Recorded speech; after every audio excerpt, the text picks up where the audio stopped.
The pungent aroma assailed Emma Ravenwood first, a stench of scorched fur and something far more sinister, a foulness that turned her stomach and stirred the slumbering wolf within her for the initial instance in 6 long years. She stood at the threshold of the derelict Blackwood edifice, the cold steel of bolt cutters slick in her shaking grip, and knew with unshakable conviction that whatever resided within those walls would irrevocably alter her existence or extinguish it entirely. The mournful cry erupted once more, a sound utterly devoid of the wild, predatory instinct of a hunting wolf. This was pure anguish intertwined with abject desperation, a lament that clawed its way from a place so profound and shattered that Emma felt its resonance thrumming within her very chest. Her meager income as a veterinary assistant offered no provision for heroic deeds. Her status as an orphaned omega denied her the luxury of courage. Yet those sounds, by all that was sacred, were the very same laments that echoed in her own throat each solitary night as she lay in her cramped dwelling, contemplating the likelihood of her unnoticed disappearance. The warehouse loomed before her like a gaping maw lined with shattered teeth, its windows reduced to jagged shards, graffiti screaming dire warnings across its rust-streaked facade. "The council sees all," it proclaimed, alongside "death to rogues," and other charming sentiments that should have propelled her in the opposite direction. The biting October wind pierced her thin jacket, carrying the metallic tang of spilled blood and that acrid, terrifying scent of silver-searing werewolf flesh. Silver, the sole substance capable of ending her kind, the singular weapon reserved by supernatural law for the most heinous criminals within their society. Emma's fingers tightened around the bolt cutters. She had retrieved them from the veterinary clinic on pure instinct, the same instinct that had guided her to take this perilous shortcut through the industrial district, despite universal knowledge to the contrary. Even knowing the Blackwood warehouse had remained deserted for 30 years, abandoned after a brutal pack annihilation whose spectral echoes were said to still haunt its decaying structure, she pushed through the rotted doorway. The interior was a solemn sanctuary of shadow and decay. Moonlight poured through the fractured roof in spectral columns, illuminating motes of dust that swirled like ephemeral spirits. And there, at the heart of that expansive emptiness, ensnared by bonds that hissed and smoked against his very being, was the most colossal wolf Emma had ever beheld. The word massive barely sufficed. He was easily double the size of any alpha she had ever encountered in their shifted form. His fur was as black as the deepest midnight, save for the crimson where blood had matted it to his body. Silver chains coiled around him like predatory serpents, biting deep into muscle and sinew. And wherever they made contact, his skin burned. Thin, noxious plumes of smoke rose from these points of contact. The odor brought tears to Emma's eyes, but it was his eyes that stole her breath, pools of gold aflame with an intelligence that was utterly, terrifyingly human. They locked onto her the instant she crossed his field of vision, and Emma felt the impact of that gaze as if it were a physical blow. He wasn't merely looking at her, he was seeing her, truly seeing her. Every aspect of her invisible, forgotten, omega existence was suddenly pinned beneath the profound weight of his stare. They pleaded without utterance. They begged without sound. Emma's breath came in ragged, sharp gasps. Her mind processed the scene with the detached precision of her veterinary training. Counsel issued restraints. She recognized the emblem etched into each link, the ancient mark of supernatural law enforcement. Silver poisoning was visibly coursing through his system, evident in the darkening of his gums and the labored rise and fall of his flanks. At most, 48 hours remained before the toxin would reach his heart and extinguish it forever. This wolf was intended to perish here, slowly, agonizingly, in solitude. She should contact the enforcers, report the shackled prisoner, and claim whatever reward accompanied the apprehension of a supernatural criminal deemed dangerous enough to warrant silver confinement. She should simply depart and allow the council's justice to run its course. But Emma had never excelled at doing what was expected. Her hands moved before her conscious mind could fully comprehend. The bolt cutters felt heavy, inadequate against the formidable chains, yet she had spent years severing wire fencing and metal animal enclosures. Her arms remembered the cadence, positioning, applying pressure. The piercing screech of metal against metal reverberated like a tortured cry within the cavernous expanse. The wolf became utterly immobile. Those golden eyes widened, a flicker of disbelief rippling through their depths. Emma severed the second chain, then the third.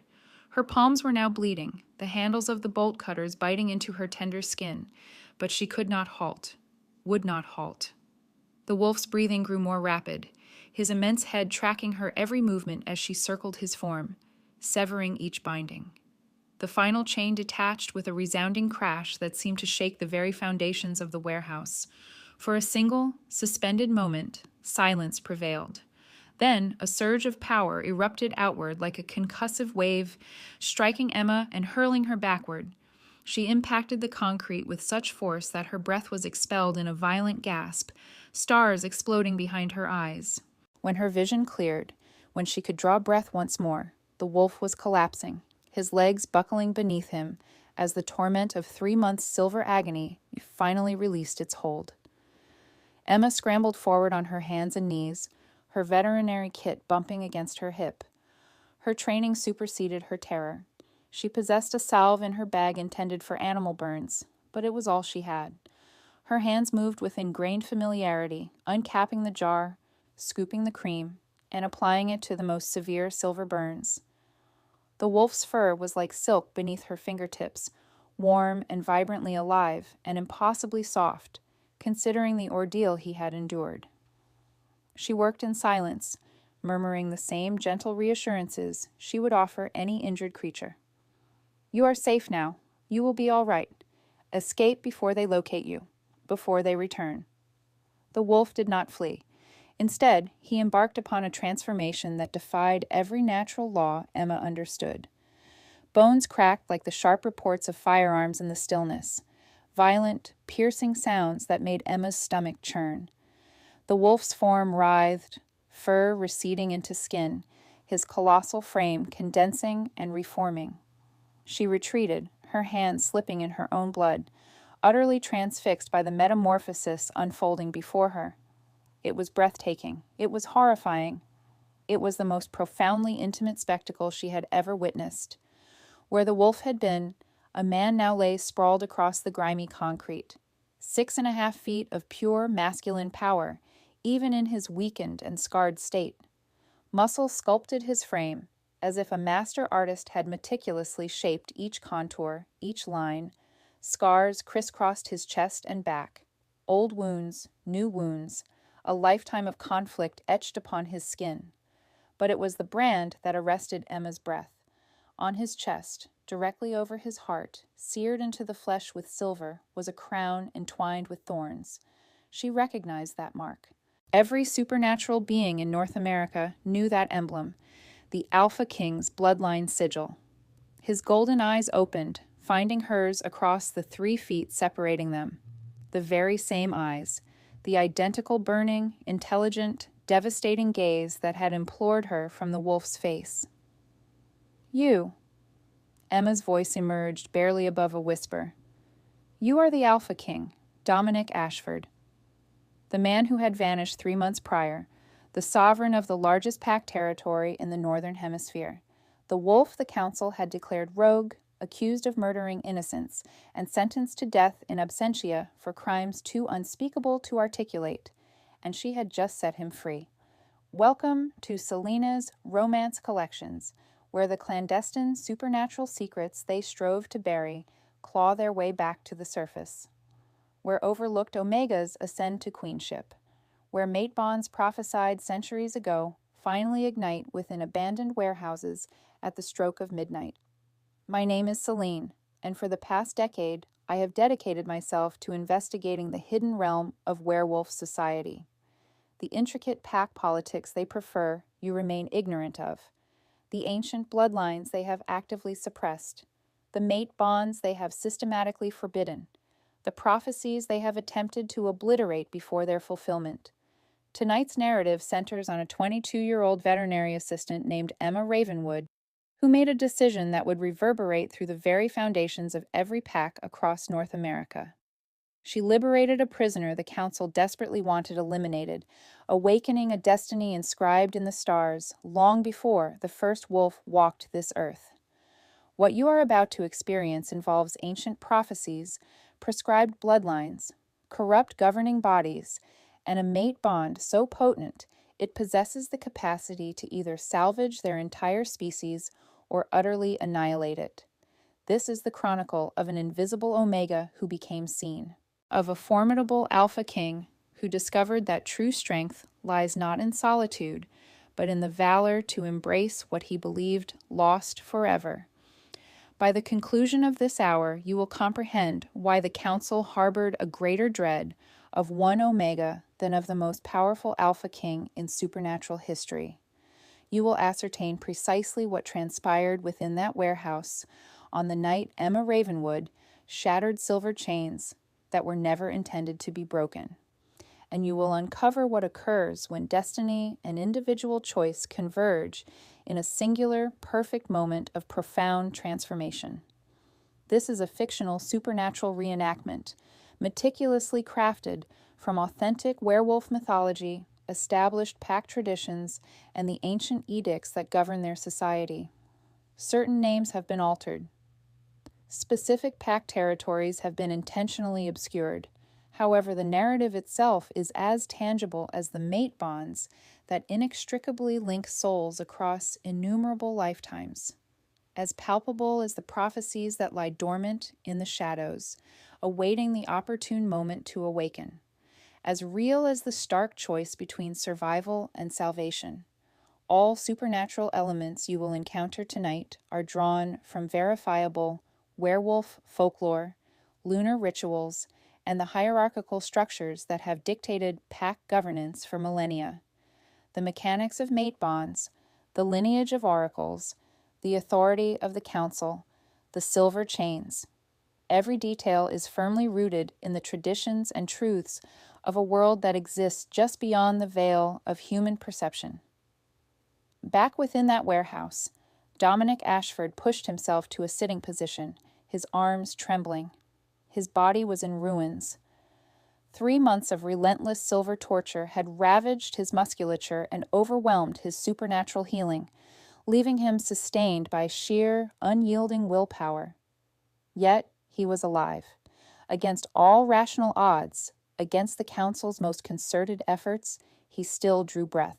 And the Omega who had set him free was regarding him with eyes so wide that the whites were clearly visible surrounding the irises. The council lied. His voice was a rough rasp like gravel scraping against stone. Months of disuse had turned his words into guttural sounds. Everything they told you, every accusation they leveled against me, all of it was falsehood. Emma remained motionless, silent, her gaze fixed on him as if he were a specter, which, in all fairness, he might as well have been. Everyone believed Dominic Ashford was either deceased or worse. No one was searching for him any longer. No one was coming to his rescue except this young woman, this unseen, seemingly powerless Omega, who had no conceivable reason to risk her life for a manacled wolf in an abandoned warehouse. I discovered they were trafficking Omegas, Dominic continued, forcing the words past a throat that felt as if it had swallowed shattered glass. Selling them to rival packs, profiting from the most vulnerable members of our community. I intended to expose them, to present evidence before the pack leaders, to reveal what the council had become. He let out a bitter, broken laugh. They shackled me before I could speak, branded me a rogue, condemned me to death, and left me here to decay while they scoured for any evidence I might have concealed, any witnesses I might have confided in. Emma's hands were trembling. He could see them shaking in the moonlight, coated in her own blood from the gouges left by the bolt cutters. Yet she did not flee, did not cry out, did not summon the enforcers. She simply watched him with those impossibly blue eyes and asked, "Why should I believe you?" A fair question, an exceptionally astute question. Indeed, she had no basis for trusting him. Every reason to suspect he was precisely the monster the council portrayed. Dominic moved slowly, deliberately, akin to approaching a startled animal. He gained his footing, rising to his full height, despite every muscle screaming in protest. He took one step toward her, then another. Emma held her ground. "You have no reason to believe me," Dominic said softly. "You should flee. You should put as much distance between us as possible. You should forget you ever saw me, and pray the council never discovers you were here." Another step brought him close enough to detect the faint scent of jasmine blooming at night, and something sweeter, something that made his wolf surge within his chest, undeterred by 3 months of brutal suppression. "But you will not run," he stated. He stopped just beyond her personal space, observing the frantic pulse throbbing in the hollow of her throat. "Because you heard my cries in the darkness and came to my aid, even though it terrified you. Because you severed council chains, even though contact with them could mean your execution. Because you see me, and you chose compassion over your own safety." His hand lifted, moving with measured slowness, affording her every opportunity to withdraw. His fingertips brushed her cheek, and the instant flesh met flesh, Dominic's entire world ignited. A sensation like lightning striking dry tinder exploded through him. Not painful, but overwhelming. Every nerve ending flared simultaneously, every sense sharpening to the point where he could discern her heartbeat, smell her fear mingling with something else entirely, feel the invisible threads weaving between them with a speed that defied thought. Emma gasped, her eyes widening, her entire body rigidifying, and Dominic knew, with a certainty that transcended logic and resided deep within his very being, precisely what was occurring. The very thing he had never anticipated finding, the bond that most alpha kings never experienced, for political unions do not account for fate or destiny or cosmic alignment. "Mate," Dominic whispered, the word torn from a primal, ancient core within him. "You are my destined mate." Emma's lips parted, but before she could speak, before she could even begin to process his declaration, headlights flooded through the shattered windows. Multiple vehicles, heavy boots striking pavement, the sharp, authoritative voices of council enforcers closing in. They had been discovered. Emma's entire body turned ice cold. Not a metaphorical chill of apprehension, but an actual bone-deep frigidity that stemmed from a complete understanding of what those headlights signified, what those boots implied, what those voices foretold. She was about to die. 22 years of an invisible existence, of scraping by unnoticed, of survival through silence. All of it was about to culminate because she had made the catastrophic error of being perceived, of being apprehended, of caring about something beyond her own continued existence. The enforcers would kill Dominic. That was a foregone conclusion. He was already condemned, already sentenced. But they would kill her too. Because council law was absolute and unequivocally clear. Any individual who aided a condemned criminal shared their fate. No trial, no inquiry, merely execution. Swift, brutal, and final. Emma had grasped this reality the moment she had picked up those bolt cutters, had comprehended it when she severed the initial chain, had accepted it as the unavoidable cost of undertaking something meaningful for the first and final time in her unremarkable life. However, comprehension and actual experience were vastly disparate realities. Her hands began to tremble. Not the controlled tremor of adrenaline, but the violent, unmanageable shaking of a body preparing to shut down. She had witnessed this before, had observed injured animals succumb to shock at the veterinary clinic when Dr. Helena Thornhart attempted to save them, had watched their eyes glaze over as their systems surrendered, had seen them decide that resistance was too arduous, that capitulation was simpler. Emma had always understood those animals, had felt a connection with them that she had never experienced with other wolves, because she knew what it was like to be broken, to be deemed undeserving of salvation. The pack orphanage, where she had spent her formative years, was not overtly cruel.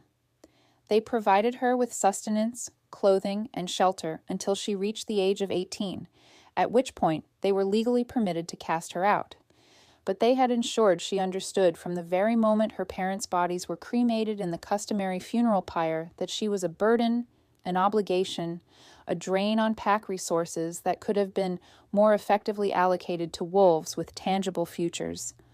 Other orphans received visits from extended family, aunts and uncles who brought treats, grandparents who shared stories. Emma had no one. Her father's pack had been decimated in the very same rogue attack that claimed his life. Her mother's family had disowned her when she ventured beyond her birth pack. Upon the deaths of both her parents, Emma became no one's responsibility and everyone's inconvenience. She learned to occupy less space, to speak less frequently, to desire less desperately, understanding that invisibility served as armor, that if one made oneself sufficiently small, people would overlook one's presence long enough to slip through another day. Then arrived her 16th birthday, the inaugural shift ceremony where young wolves were expected to transform for the first time, welcomed into their supernatural heritage under the effulgence of the full moon. Emma recalled standing within the ceremonial circle, encircled by pack elders, feeling the moonlight upon her skin as a tangible weight, sensing the other teenagers around her beginning to change, their wolves emerging with cries of joy and triumph. She had waited for her wolf, reached for that internal presence she was meant to feel, found nothing, only silence, only an abyssal emptiness, only the crushing, agonizing realization that even her own wolf rejected her. The pack elders had pronounced her dormant, a wolf too feeble to surface, broken in some fundamental way that no one could diagnose or rectify. Within the rigid hierarchy of pack society, Emma had fallen beneath even the lowest of Omega servants. She was tainted, flawed, a supernatural being devoid of her supernatural essence, rendering her less than human and less than wolf simultaneously. The other Omegas avoided her thereafter. They dared not jeopardize their own precarious standing by associating with someone so demonstrably marked as defective. Emma completed her final 2 years in the orphanage in utter solitude, and when they released her at 18 with a meager $50 and a garbage bag filled with clothing, not a single soul bid her farewell. Dr. Helena Thornhart engaged her purely by chance.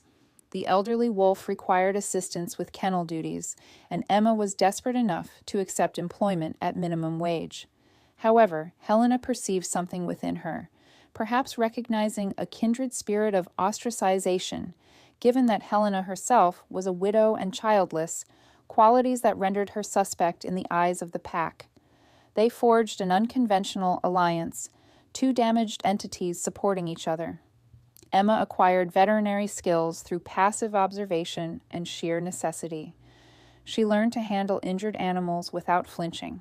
She mastered stitching wounds, setting bones, and offering hushed comfort to creatures who could not comprehend the words but responded to the tone. She excelled at it. Perhaps it was the sole domain in which she possessed any aptitude, yet it held no real significance. She continued to reside in a studio apartment above a laundromat, the most affordable dwelling in the Silver Pine territory, as the building was slated for demolition. She still traveled everywhere on foot, unable to afford a vehicle. She still consumed a single meal daily, reassuring herself that she was not hungry for the other two. She continued to hoard every penny in a coffee can concealed beneath her mattress, envisioning the day she would amass enough to depart Silver Pine and forge a new beginning in a place where her past was not inscribed in her pack records. The most profound hardship was not the poverty, it was the profound loneliness, the supernatural isolation that arose from being surrounded by wolves who could perceive each other's bonds and connections. While Emma felt nothing, she could sense the mate bonds of others, a phantom ache that served as a constant reminder that she would never experience such a connection herself. She could feel the pack bonds that tethered wolves to their families, their friends, their alpha. Emma possessed none of these. She existed without ties, without any connection, adrift and solitary. She would observe from the periphery during the joining rituals, watching pairs finalize their unions. She'd witness the otherworldly luminescence that flared between them as their spirits acknowledged one another. She'd see the profound recognition in their gazes, like finding one's true north. Then Emma would retreat to her small dwelling, settling onto her second-hand mattress, and ponder the sensation of being valued, of being truly perceived, of being chosen. She had resigned herself to the notion that such a fate was beyond her reach. Those with latent wolves did not find destined mates, did not experience blissful conclusions, and received nothing but the relentless, monotonous passage of identical days, that is, until 3 months prior, when the dreams began. Upon waking, Emma retained only fleeting impressions, not distinct memories. Golden eyes piercing the gloom, fixed upon her. Silver restraints encircling something cherished. A voice, uttering her name in a tongue she'd never learned, yet instinctively understood deep within her being. These nocturnal visions recurred nightly, intensifying in clarity and urgency, until she would awaken with a racing heart, her dormant wolf restlessly stirring. She'd rationalized it as mere stress, a product of her subconscious grappling with the reality of being 22 and directionless. She'd convinced herself her mind was fabricating connections out of sheer, desperate solitude. However, this past evening had been starkly different. It was October 31st, the night of Samhain, a time when the barrier between realms thinned and supernatural energies surged. Emma had remained late at the veterinary clinic, following an urgent operation on a wolf cub struck by a vehicle. By the time she concluded her work, the crimson hunter's moon was ascending over the silver pines, bathing the landscape in hues of deep red and encroaching shadow. Exhausted, splattered with blood, and barely cognizant, she opted for the shortcut through the derelict industrial sector, shaving off 2 miles, a necessity given her limited funds for public transit until her next paycheck. She wasn't seeking anything, nor did she anticipate encountering anything. Then she heard it. That solitary howl, a sound steeped in agony yet imbued with power, a lament woven with desperation. It bypassed her ears entirely, striking her soul directly, compelling her dormant wolf to claw its way toward awareness. For the first time in 6 years, Emma was drawn to it, compelled as if by an invisible string, as if some cosmic force had latched onto her chest and was steadily drawing her in. The Blackwood warehouse loomed ahead, a structure universally recognized as haunted, cursed, a place where the spectral echoes of massacred wolves still wailed in the darkness. Nevertheless, she pushed through the decaying doorway. She saw the colossal black wolf, bound in silver, and, against all reason, she freed him. Those eyes, so profoundly intelligent and pleading, were identical to the ones from her dreams. Having spent her entire existence feeling unseen and forgotten, she recognized that same profound loneliness in another, even when that other wore fur. For once, for a fleeting moment, she desired to be the rescuer, not the one in need of rescue. She understood that liberating him might cost her life, and she accepted that consequence. She severed the chains nonetheless, for at least she would perish in the act of something that truly mattered. And now the enforcers were here, and Emma was about to learn exactly what the price of visibility really was. "Run!" she managed to gasp, her voice barely a whisper as heavy footsteps pounded closer to the warehouse. "Dominic, you have to run, please." But Dominic made no move to flee. He remained rooted to his spot. He positioned himself between her and the entrance, his bare physique a formidable barrier of scarred muscle and potent, supernatural energy. Even weakened by 3 months of torment inflicted by Silver, he exuded an aura of absolute command. It was the Alpha's decree, the unshakable conviction of a predator who had ceased running and begun to hunt. "I've run enough," he declared, his voice deepening to a register that scarcely sounded human, resonating within Emma's chest and eliciting a plaintive whine from her dormant wolf. "They chained me, tortured me, tried to kill me." He turned his gaze back to her, and the expression in his golden eyes made Emma's breath catch. Not resignation, not acceptance, something hotter, something that burned, but they made one mistake. Dominic stated softly, turning once more to confront the advancing enforcers. "They led me to you." The warehouse doors burst inward with a resounding crash. 8 enforcers stormed in, their hands gripping weapons loaded with silver and advanced supernatural containment equipment. They advanced with practiced military precision, fanning out to block any potential escape routes, establishing a strategic perimeter. Leading them was a wolf Emma recognized from previous pack gatherings, Marcus Ironclad, the head of supernatural law enforcement, a beta lineage, ambitious, notorious for his stringent application of council statutes. Marcus's gaze, devoid of warmth, swept across the scene. Dominic, unclothed and defiant. Emma, coated in blood and trembling with fear. The shattered silver chains smoked faintly on the floor. His lips curved into an expression that might have been a smile, were smiles capable of inflicting harm. "Dominic Ashford," Marcus announced, his voice resonating with the weight of official authority. "By decree of the council, you are sentenced to immediate execution for transgressions against pack law. Surrender, and we will ensure a swift end." His eyes shifted to Emma, and his unsettling smile widened. "As for you, Omega, you have been apprehended aiding a condemned criminal. Your sentence is identical, both of you on your knees." Emma's legs felt a primal urge to comply, to buckle, to yield, for the sheer exhaustion of perpetual fear was overwhelming. But Dominic's hand found hers in the dimness, its warmth solid and reassuring. His fingers intertwined with hers, and Emma experienced a profound sensation utterly alien to her 22 years of unnoticed existence. She felt a sense of belonging. She felt seen. She felt as though she finally mattered. "No," Dominic stated with simple finality, and everything irrevocably changed. Dominic's form began to contort, but not in the manner Emma had previously witnessed. This was not a complete metamorphosis from human to wolf. This was something far more profound, something that caused every enforcer in the warehouse to involuntarily recoil, despite their rigorous training, their weaponry, and their directives. His fingers lengthened unnaturally, bones restructuring with sickening pops that echoed in the vast space.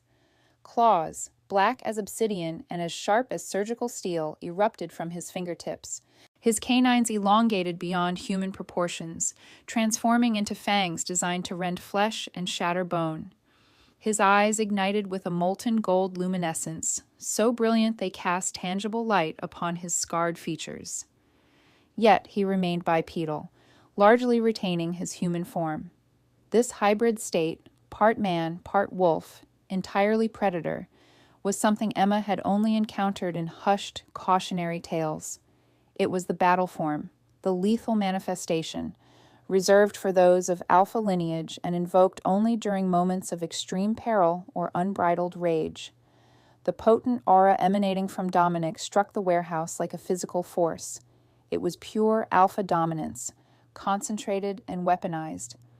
Emma felt it surge over her, a crushing pressure against her skin, a weighty burden in her lungs, a power that threatened to buckle her knees. However, instead of succumbing to the primal fear and abject submission that her instincts screamed for, Emma's dormant wolf surged upward, not in terror, but with a profound sense of recognition, a desperate, clawing need. The enforcers were faring considerably worse. The lesser wolves within Marcus's unit, those lacking beta or alpha blood, were already retreating towards the exits, their faces ashen, their weapons trembling. The Alpha Command was overriding their training, their loyalty, their instinct for self-preservation. Their own wolves were mentally imploring them to submit, to expose their throats, to flee from the apex predator currently occupying the space between them and their intended quarry. Marcus managed to hold his ground, but Emma could discern the strain etched in his jawline, the cords of tension tightening in his neck. He possessed beta lineage, granting him sufficient resilience to resist the overwhelming pull, but he was not entirely unaffected. "You have no authority here, Ashford." Marcus's voice remained steady, a testament to sheer force of will. "The council has stripped your title. You are a rogue now, a criminal, and—" His weapon shifted, its barrel now pointing directly at Emma's chest, an accomplice to a condemned prisoner. Both of you will face execution in accordance with pack law. Emma should have been paralyzed by terror. She should have frozen. But Dominic's hand remained clasped firmly around hers, and through that point of contact she felt an influx of something. Not merely warmth, not just comfort, but strength, power. The absolute assurance that this male would obliterate the world before permitting any harm to befall her. And her wolf, which had remained silent for 6 long years, deemed too weak to ever surface, now howled in fervent agreement. "Pack law," Dominic echoed, his voice descending to a frequency that vibrated within Emma's very bones. "The same pack law the Council violates every time they traffic in Omega. The same law they break when they peddle pack secrets for profit. The same law they disregard when they chain and torture an Alpha King without trial." He took a deliberate step forward, drawing Emma with him. Marcus's finger tightened on his weapon's trigger, but he did not fire. He could not fire, for even in its corrupted and ambitious state, Marcus possessed a deeper understanding of supernatural law than most. He knew that dispatching an Alpha King, even a condemned one, necessitated specific protocols, required witnesses from multiple packs, and demanded meticulous documentation and formal ceremony. Executing Dominic in an abandoned warehouse would constitute outright murder, and murder would create blood debts that would plague Marcus and all his loved ones for generations to come. "You wish to speak of authority?" Dominic's jaw flexed. "I am the rightful Alpha King of the Stonefang bloodline. My authority stems from a lineage that predates your esteemed council by a millennium. You divested me of a title, Marcus. You did not strip me of my blood." A flicker of something passed through Marcus's eyes. It was not quite fear, nor entirely respect. It was a calculating glint, as if he were rapidly processing probabilities, weighing potential outcomes, and determining the gamble that offered him the best chance of exiting this warehouse alive. "The Omega," Marcus stated, his tactical mind seizing upon an angle. "She is inconsequential. No family, no pack standing. A dormant wolf. We can release her. She is not worth dying over." Emma's heart constricted. Release her. She could simply walk away. She could vanish back into her life of invisibility. She could pretend this night had never occurred, and perhaps, just perhaps, survive to see the dawn. Dominic's guttural growl shattered that fragile illusion.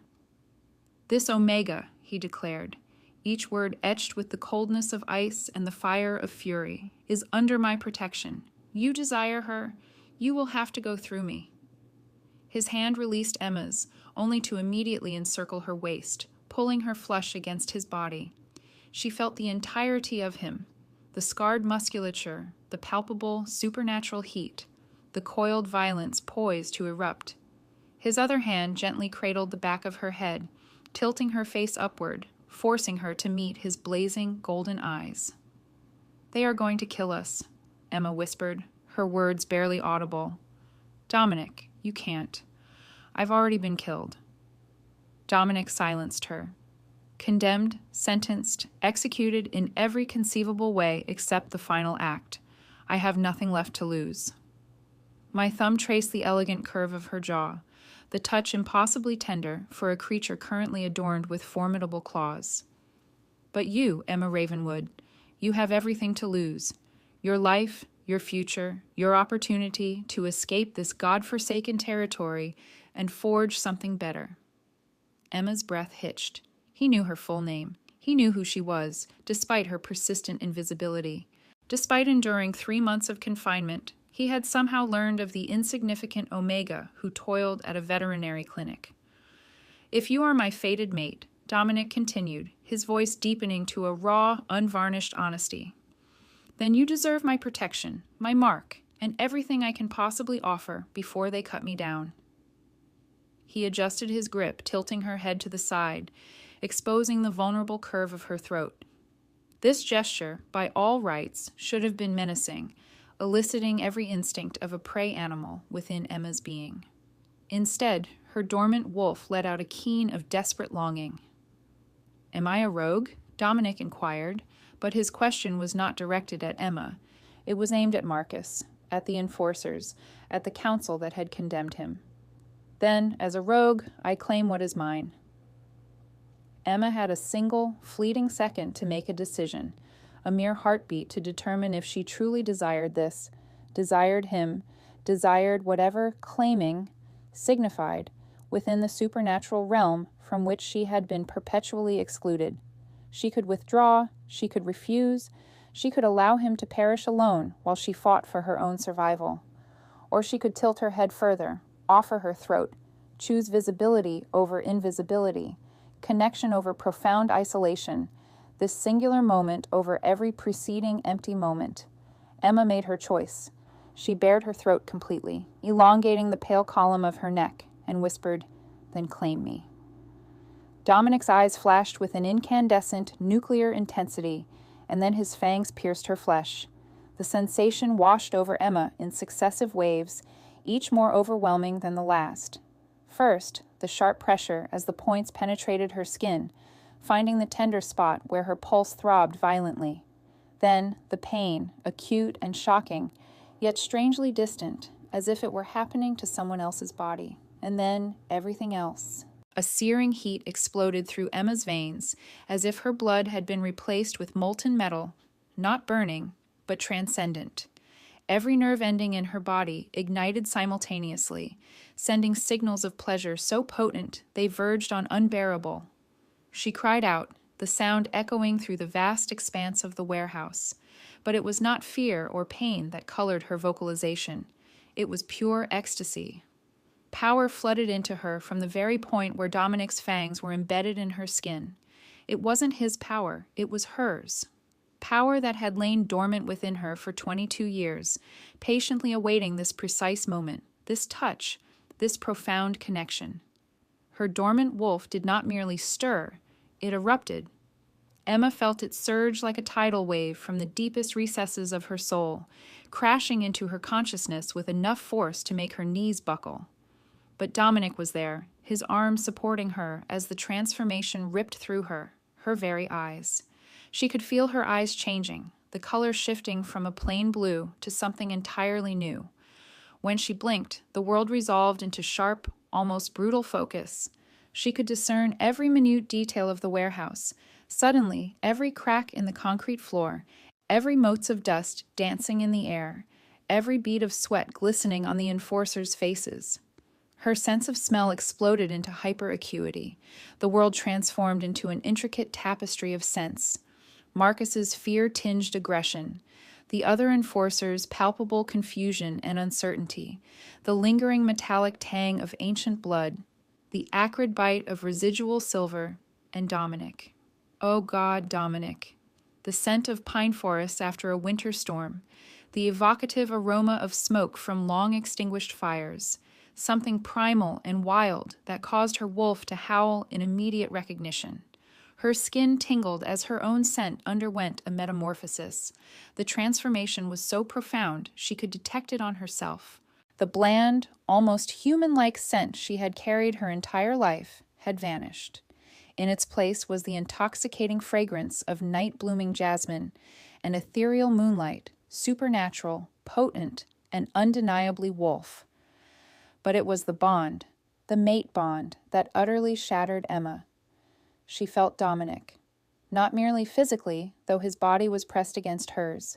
She felt him within her mind, within her soul, a presence that had always been absent and was now perfectly, inexplicably complete. His emotions cascaded into hers, relief, possessiveness, a fierce protective instinct, and something deeper. Something that felt akin to returning home after a lifetime of aimless wandering. The ethereal threads she had sensed when he first touched her cheek were no longer invisible. They blazed between them, strands of silver and gold, ancient and unbreakable, weaving their souls together with a permanence that transcended flesh, time, and even death. When Dominic finally withdrew, his fangs leaving her skin, Emma swayed precariously, would have fallen had his arms not been locked around her. But she was not weak, not collapsing from the trauma of being marked.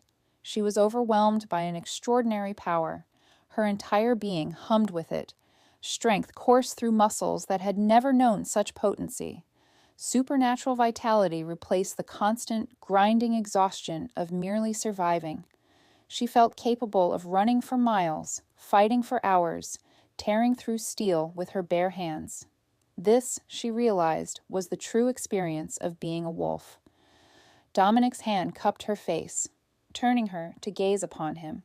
His golden eyes were wide with a mixture of awe and disbelief.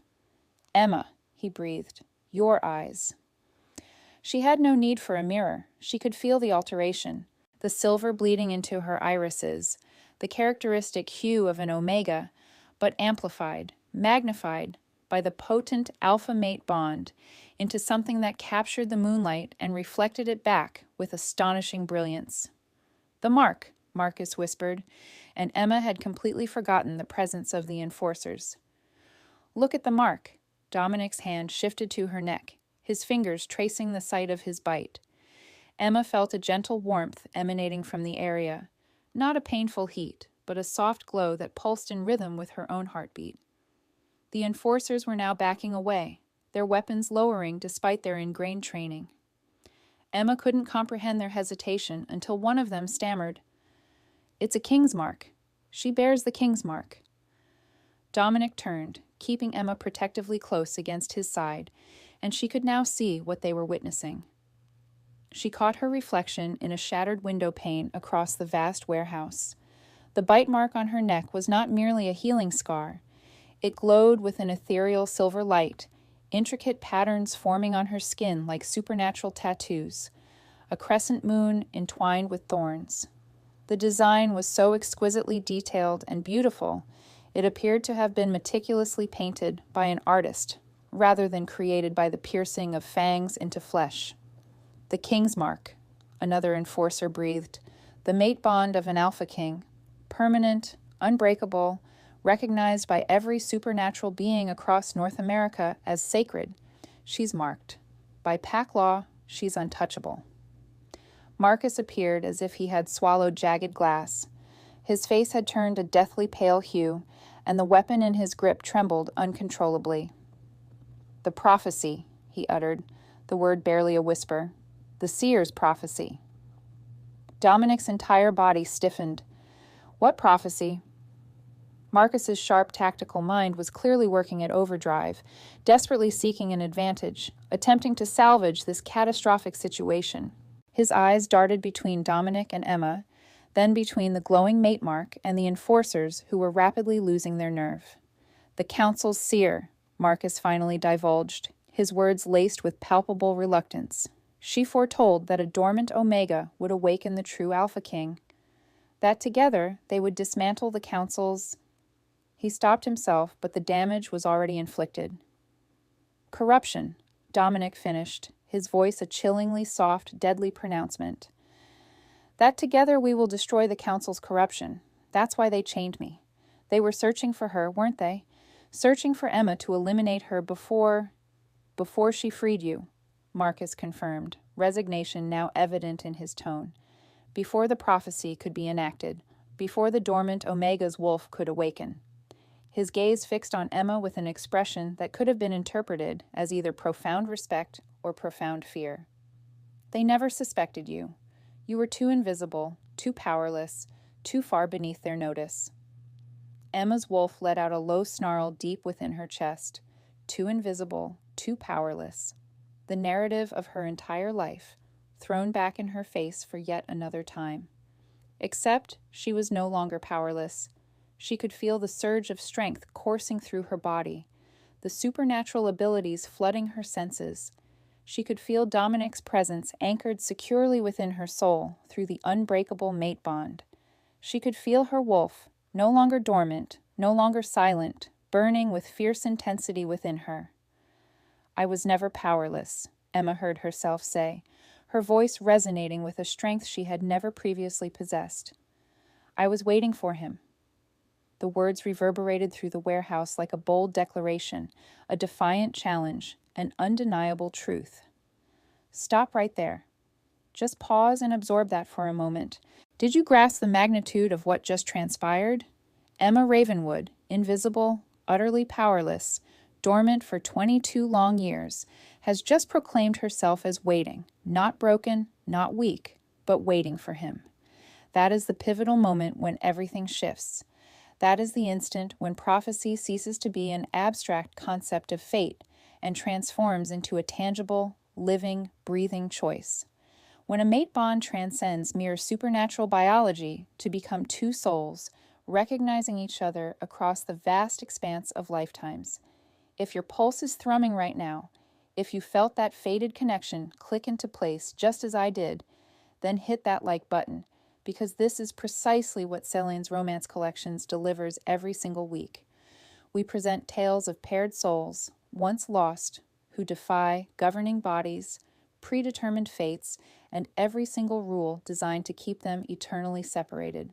We bring you slumbering abilities awakening, sovereign leaders who would obliterate entire empires for their one true companion, and those considered lesser beings who discover their supposed powerlessness was merely a prelude, a waiting period for their grand emergence. Leave a comment immediately and share your thoughts. Do you believe Emma's inner wolf was truly dormant, or was it merely resting, anticipating Dominic's arrival all along? Was this sequence of events predetermined by the cosmos, or did the unbreakable bond stir into existence because she extended kindness while others offered only animosity? I am eager to hear your hypotheses, your insights, your speculations regarding the future trajectory of this narrative. And if you haven't yet joined our community, truly, what reason do you have to delay? Click that subscribe button so you never miss an extraordinary supernatural romance that will leave you utterly spellbound. Each week, we delve into the clandestine realm of werewolf society, exploring the sacred bonds they attempted to outlaw, the lineage they tried to suppress, the prophecies they endeavored to dismantle before their fulfillment. Now, let us uncover the prophecy that Marcus alluded to, and the profound reason the council harbored a greater dread of one unseen Omega than of any dominant Alpha King in the annals of supernatural history. The vast expanse of the warehouse had fallen into an unnerving quiet, save for the frantic rhythm of Emma's heart and the distant rumble of approaching vehicles. More enforcers. Emma comprehended this with a chilling jolt of apprehension. Marcus had summoned reinforcements prior to his entry. This confrontation was far from concluded. However, Marcus's gaze was not fixed upon the approaching reinforcements. Instead, he was fixated on Emma's luminous mate mark, a look of what seemed disturbingly like strategic contemplation gracing his features, as if he were calculating probabilities, weighing potential outcomes, and assessing whether collaboration might prove more advantageous than conflict. What prophecy? Dominic's voice sliced through the silence like a honed blade, not a plea, but an imperative, the kind of alpha command that demanded and received immediate compliance. Marcus's jaw tightened. Emma could discern the internal conflict playing out across his face, a fierce battle between allegiance to the council and the primal instinct for self-preservation. The approaching conveyances signified imminent backup, yet the mate mark emblazoned on Emma's neck meant that terminating her life would instigate blood feuds that would plague him for generations. And Dominic, even diminished by 3 months of agonizing silver torment, still emanated an alpha power potent enough to elicit a submissive whimper from Marcus's wolf. Then Emma sensed it, a subtle yet undeniable pulse coursing through the mate bond. Dominic was reaching out, bridging their connection, and Emma intuitively grasped his need. She focused her attention on Marcus, truly observing him for the very first time since her inner wolf had awakened, and the world around her seemed to transform. Her eyes blazed with an unadulterated silver luminescence, not the muted, omega-hued silver blue they had once been, but a brilliant, incandescent silver that illuminated the warehouse as if infused with captured moonlight. Suddenly, Emma could perceive not merely Marcus's countenance, nor his defensive posture, nor the weapon clutched in his hand. She witnessed his intrinsic truth, his intentions laid bare, as transparent as the pages of an open tome. Ambition blazed within his chest like an inferno. He coveted the position of Alpha King. He had desired it since the demise of Dominic's father. Greed coiled through his thoughts like insidious serpents. He had accepted council bribes, profited from the trafficking of omegas that Dominic had unearthed, But beneath it all lay a profound fear, a raw, ancestral terror of what would transpire should the prophecy manifest. Emma gasped, staggering under the immense weight of her newfound perception. Dominic's arm immediately encircled her waist, providing stability, his comforting warmth anchoring her to reality as the visions threatened to consume her. "I can see," Emma whispered, the words escaping her lips in a rush. "I can perceive his emotions, his intentions, the concealed truths." Marcus paled. "Oracle sight," he breathed. "The lineage is active." The approaching vehicles screeched to an abrupt halt just outside the warehouse. But before the reinforcements could breach its perimeter, Emma detected something else, a sound that intensified Marcus's fear to a palpable degree, its acrid scent almost present in the air. Howls. Not the aggressive challenge of enforcers, but a different resonance, a harmonious chorus of voices ascending in supernatural unison, proclaiming recognition, loyalty, and unwavering bonds. Wolves were converging, but they were not the council's wolves. They were Dominic's wolves. They emerged from the shadows as if conjured from the very fabric of darkness. 20 of them, moving with the synchronized precision of packmates who had trained, fought, and bled together. Within seconds, they encircled the warehouse, effectively severing the enforcers' escape routes, forming an impenetrable living barrier between their Alpha King and the Council's forces. Leading them was a wolf Emma had never encountered before, a colossal male with fur of black streaked with silver and eyes the color of tempestuous clouds.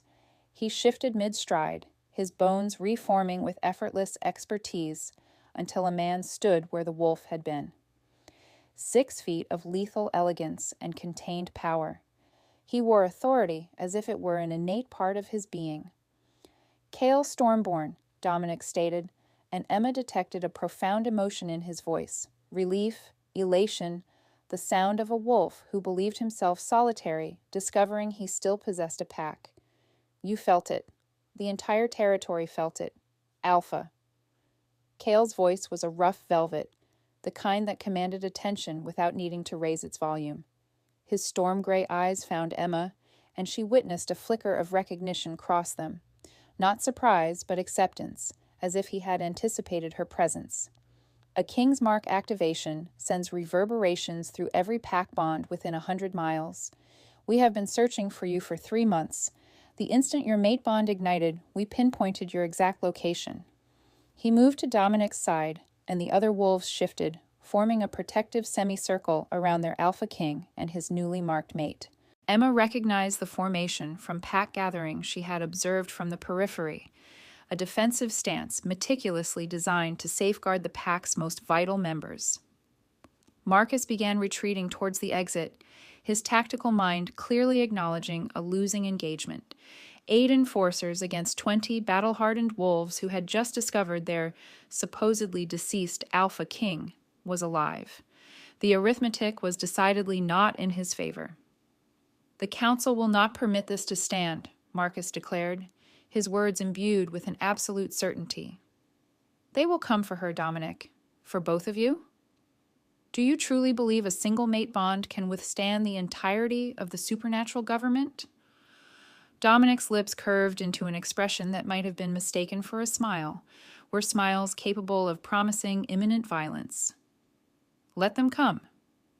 But Marcus was not finished. Emma could perceive it in the resolute set of his shoulders, the way his gaze repeatedly strayed to her glowing mate mark. He was contemplating one final maneuver, a last-ditch effort to salvage some semblance of order from this catastrophe. "They will brand her a dark oracle," Marcus proclaimed, each word carefully chosen for maximum impact, designed to corrupt the established order, to ensnare the Alpha King with forbidden sorcery. "They will portray her as the downfall of pack society, and when they condemn her for witchcraft, you will be powerless to intervene without initiating a war that will fracture every pack across North America." The threat permeated the atmosphere like a noxious vapor. Emma felt Dominic's fury surge through the mate bond, white-hot and precariously restrained. But she also sensed his apprehension, for Marcus was undeniably correct. The Council wielded control over the prevailing narrative, dictated the laws, and commanded the enforcement mechanisms capable of transforming Emma from a prophesied savior into a condemned witch with nothing more than a few strategically selected words. "Flee while you still can," Marcus concluded, backing away towards the warehouse entrance. "Savor your mate bond for as long as it lasts, because the council is already drafting your execution decrees." And then he vanished. The enforcers, with him, leaving Emma and Dominic encompassed by their devoted pack members, yet acutely aware that the true conflict had only just commenced. Cale approached with measured steps, his demeanor one of deference, despite his undeniable power. "Alpha," he uttered, inclining his head. His gaze then shifted to Emma, and he performed an action that made her breath hitch. He bowed to her as well. "Luna," the title designated for an alpha's mate. Emma had heard it whispered during bonding ceremonies, had witnessed the profound respect it commanded, and had never envisioned it being bestowed upon her. "The prophecy," Dominic stated, his hand still protectively clasped around Emma's waist. Marcus mentioned a prophecy. "What knowledge does the council possess that eludes me?" Cale's expression darkened. "Everything, Alpha. They have known for months, ever since their seer alerted them to its imminent activation." He cast a glance at the assembled pack members, then returned his gaze to Dominic. "We should depart. This location is compromised, and there is much you need to understand. The sanctuary in the Blackwood Mountains is shielded against magical detection. We can converse freely there." Dominic nodded, but Emma sensed his reluctance through their bond. He was still weakened from the silver torture, sustained only by pure adrenaline and sheer alpha obstinacy.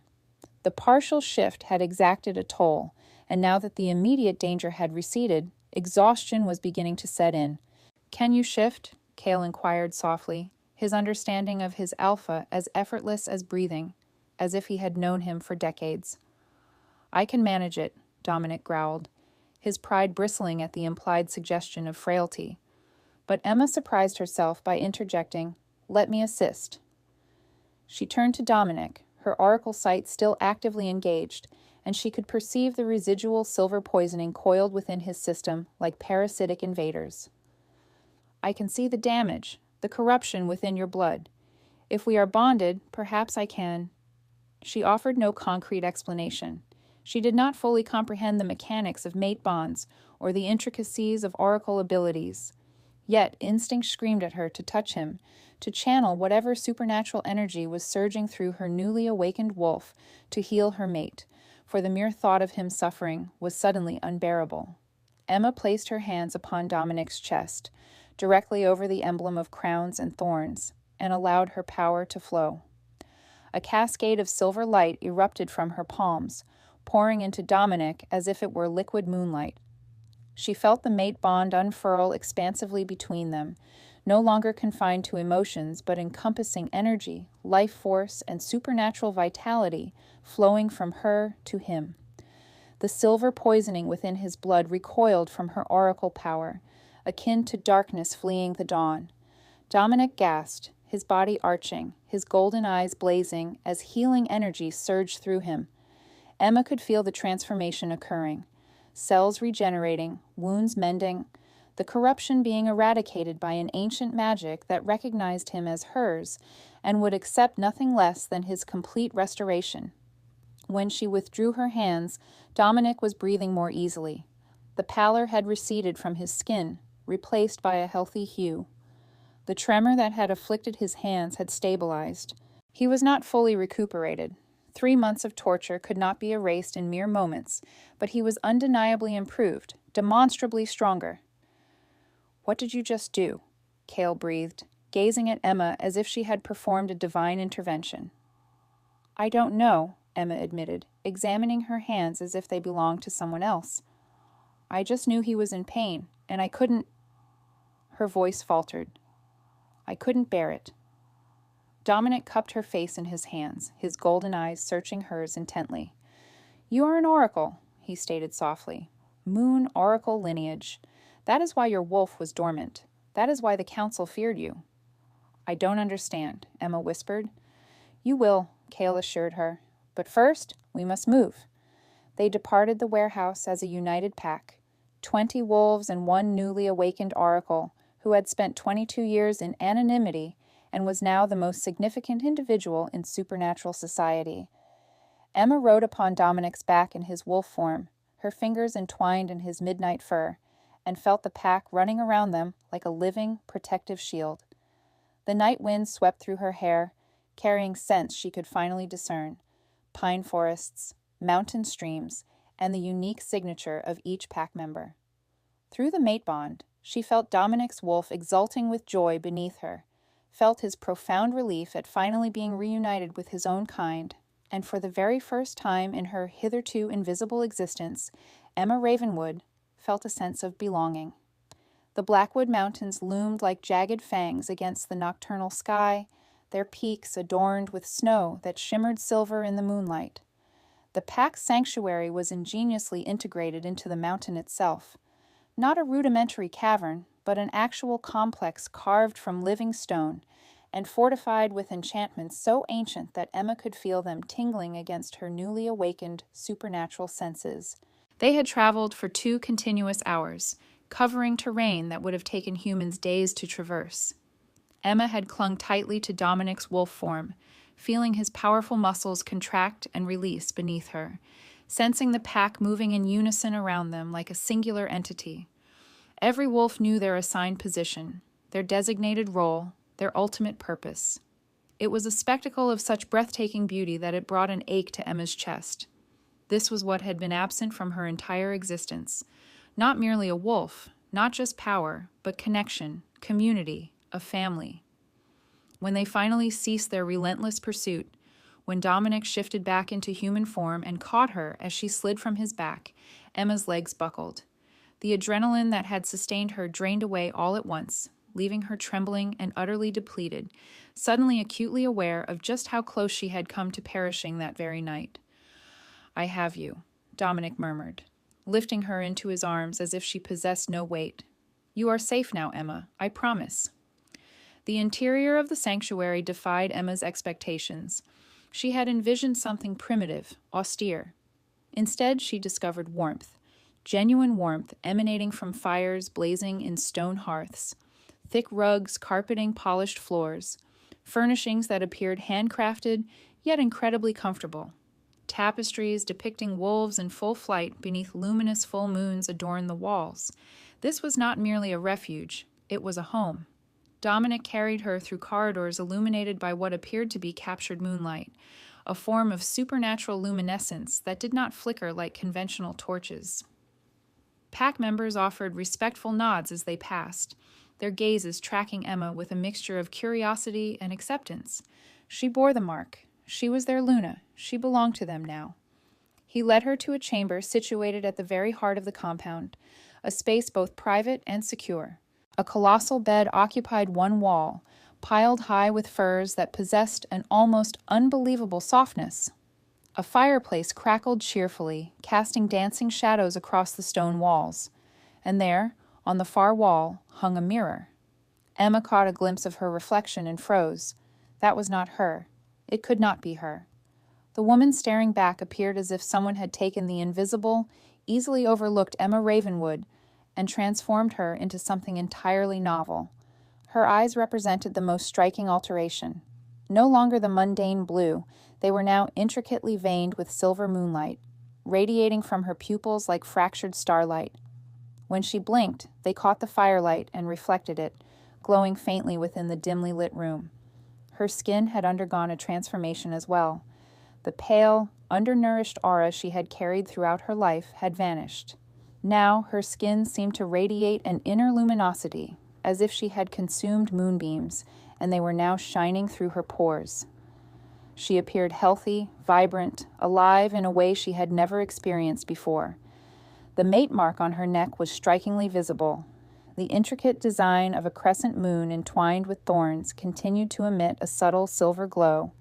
It was both beautiful and terrifying simultaneously. Tangible proof that everything that had transpired was real, that she now belonged to someone, that she possessed significance. However, it was her physique that astonished Emma the most. She had always been slender, the kind of thinness that stemmed from insufficient nourishment, from stretching every coin until it protested. Now, supernatural strength had filled out her frame. Not dramatically, but sufficiently to give her an appearance of robustness rather than emaciation, of capability rather than fragility. "I don't recognize myself," Emma whispered, her fingers brushing her reflection as if it were susceptible to shattering. Dominic moved to stand behind her, his body a warm bulwark at her back, his hands settling on her shoulders, gentle yet grounding. "You are still you," he said softly, "simply more so. The you that was always destined to be." Emma met his gaze in the mirror. "I spent 22 years being invisible. Now I am at the epicenter of an ancient prophecy. How am I meant to—" Her voice cracked. "How am I supposed to embody this person?" "The same way you were brave enough to liberate a chained wolf when everyone else would have fled," Dominic replied. "One choice at a time." He gently turned her to face him, his scarred hands cupping her face with a devastating tenderness. "You are terrified. I can sense it through the bond. But Emma, you are also exhilarated, excited, finally connected to something that has always been missing. Those feelings are both genuine, both valid. You do not have to choose between them." Emma leaned into his touch, allowing herself to be vulnerable in a way she had never previously permitted. "What if I am not strong enough? What if the prophecy is erroneous and I am incapable?" "You healed me," Dominic interrupted. 3 months of silver poisoning, and you eradicated it with nothing more than instinct and love. You awakened an oracle sight that has lain dormant within your lineage for generations. You stood in that warehouse and declared yourself ready rather than weak. His golden eyes blazed with fierce pride. "You are already more potent than you comprehend."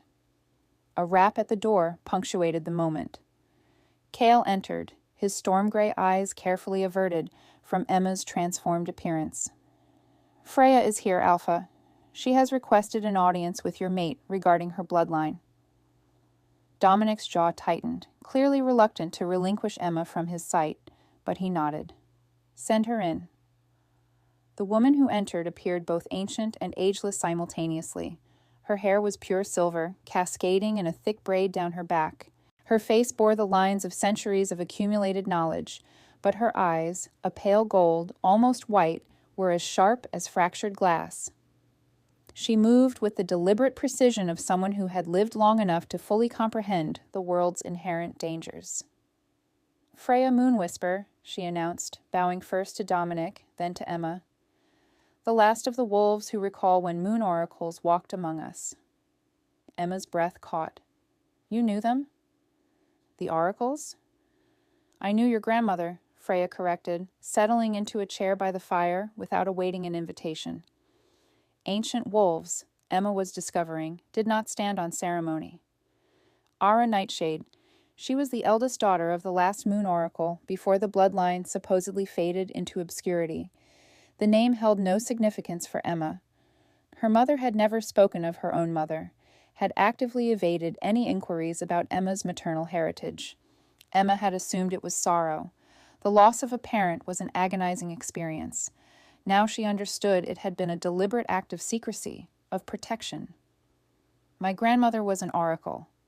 Emma's voice emerged as a mere whisper. "She was, and she was not," Freya stated, her pale eyes finding Emma's transformed ones. "The oracle gift sometimes skips generations.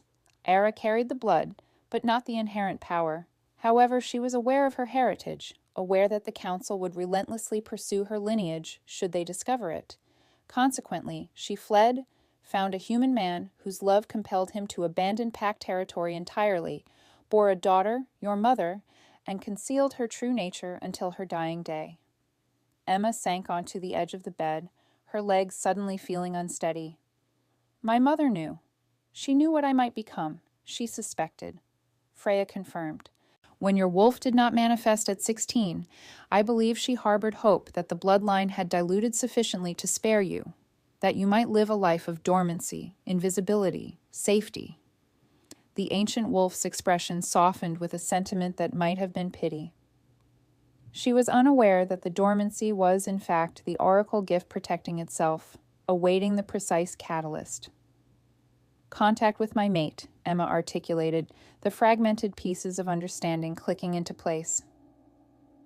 The prophecy foretold of a dormant omega possessing ancient blood who would awaken the slumbering wolf within her soul. It was not merely symbolic. Nothing in prophecy is solely metaphorical, Freya asserted. Your wolf was dormant because it was intrinsically linked to your oracle power.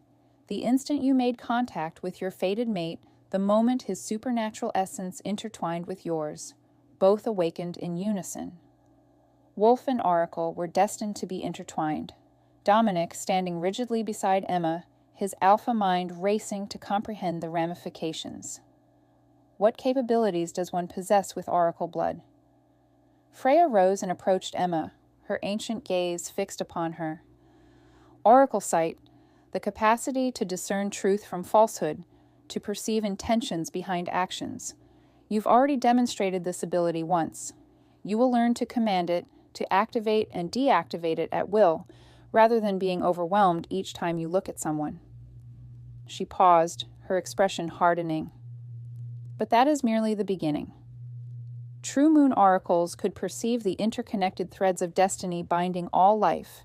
They could manipulate these threads to bolster allies or undermine adversaries. They could receive prophetic visions of the future. They could channel ancient pack magic that has been lost for 2 centuries. Freya continued, "That is what I achieved." Emma inhaled sharply, recalling the radiant healing energy that had flowed from her hands into Dominic. When I healed him, I didn't understand how. I simply knew. Freya concluded, "That is how oracle power manifests. It is instinct and knowledge interwoven. But Emma, you must comprehend." Her tone grew somber. Every vision, every instance of utilizing oracle sight, every act of healing or empowerment depletes your life force. Your grandmother perished at 43, unusually young for a wolf. She expended herself attempting to aid too many individuals to witness too many futures. The gift carries a price. Emma felt Dominic stiffen beside her, sensing the surge of fury and dread through their bond. Are you implying her power will be her undoing? I am stating she must achieve equilibrium, Freya corrected. The mate bond aids. Your alpha strength can sustain her, channel through her, alleviate the burden, but she cannot be reckless with her gift. Every oracle in history who overextended their sight met an early demise. The weight of this revelation settled upon Emma's shoulders, a tangible burden. She had just discovered her latent power, only to be told that its use would shorten her life. It was almost darkly humorous, a cosmic jest. Yet before despair could take root, Dominic's hand found hers, their fingers intertwining. Then we shall be cautious, he stated simply. We will learn together, and I will ensure she never has to exhaust herself completely.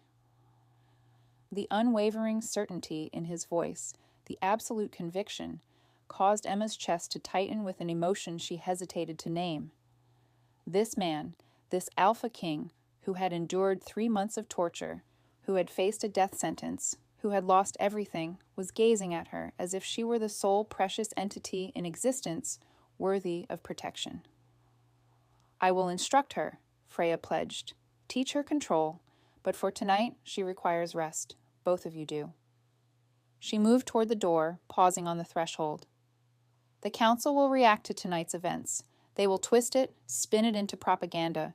Be prepared. Then she was gone, leaving Emma and Dominic alone in the firelit chamber. The silence between them stretched, heavy with unspoken thoughts. Emma was acutely aware of his presence, the warmth radiating from his body, the way his hand still clasped hers, the mate bond thrumming between them like a live current. You should sleep, Dominic finally said, but he made no move to release her hand. As should you, Emma replied.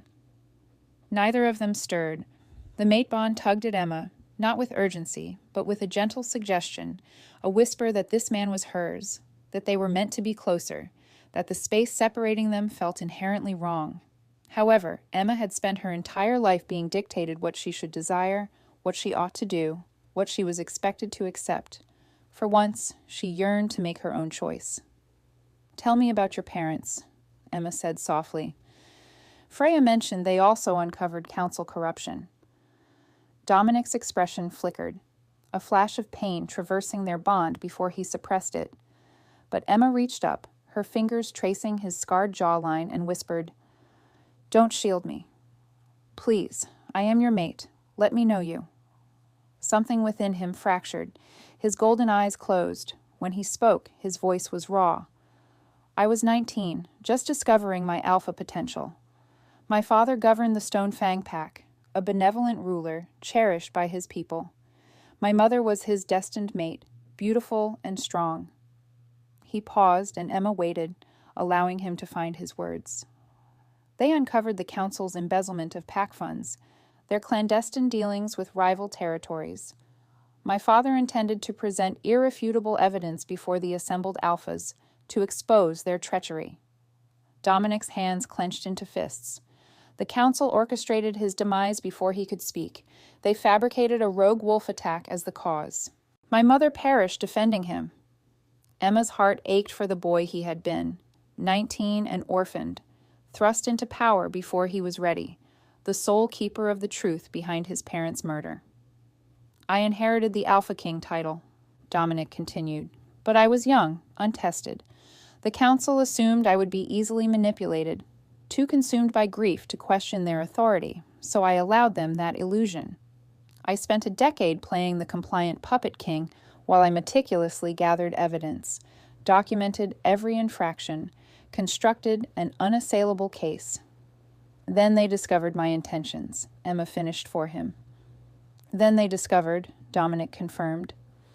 3 months ago, I was preparing to present my findings to the gathered alphas. The council apprehended me before I could utter a word, just as they had done to my father, except they did not kill me outright. They left me in that warehouse to succumb slowly to silver poisoning, while they destroyed my evidence and vilified me as a monster." He looked at Emma then, and the profound sorrow in his eyes stole her breath. "I had resigned myself to dying alone, to the council prevailing, to my parents' deaths remaining unavenged. Then you entered that warehouse and irrevocably altered everything." Emma couldn't help herself. She leaned forward and kissed him, not the desperate, claiming kiss from the warehouse. This was tenderer, gentler, a kiss that conveyed, "I see you, I am here, and you are no longer alone." Dominic's arms enveloped her, drawing her closer. For several long minutes they simply held each other, the crackling fire and the humming mate bond creating a symphony between them. When they finally drew apart, Emma's oracle sight activated instinctively.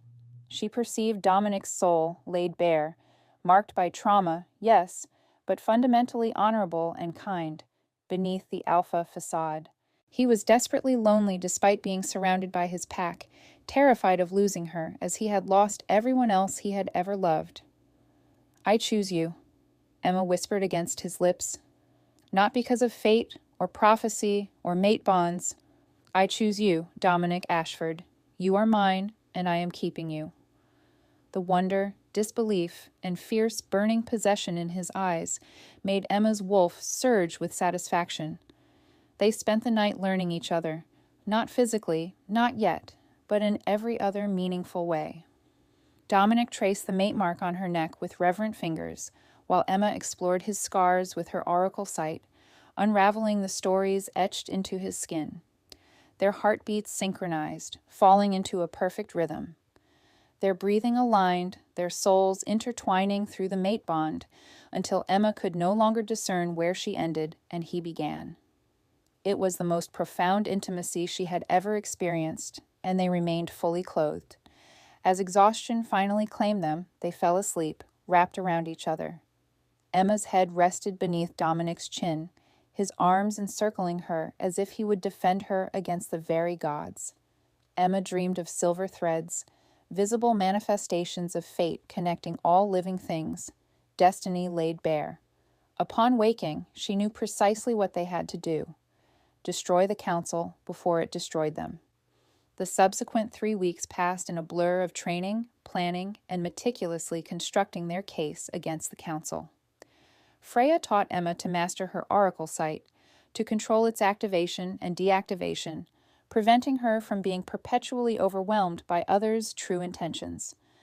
Cale rigorously trained Dominic in pack law and supernatural politics, preparing him for the inevitable confrontation. And Emma utilized her newfound power to uncover the council's hidden transgressions.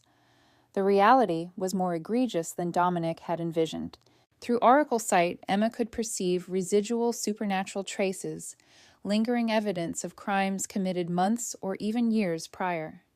She witnessed the spectral remnants of omega trafficking operations, young wolves forcibly separated from their families and sold to the highest bidder. She uncovered financial records concealed within supernatural dimensions, accounts bloated with ill-gotten gains. She saw the testimonies of victims too terrified to speak, their truths radiating from their auras even when their lips remained sealed. Each vision exacted its toll, leaving her pale and trembling, her life force diminishing with every application of her gift. Yet Dominic was a constant presence, his alpha strength flowing through their mate bond, bolstering her, anchoring her to the physical world when the visions threatened to consume her. They were assembling an irrefutable case, evidence so overwhelming that even the council's most ardent supporters would be compelled to acknowledge its veracity. However, the council was not idle. The smear campaign commenced subtly, with whispered rumors at pack gatherings, and the strategic release of carefully manipulated footage to supernatural media outlets.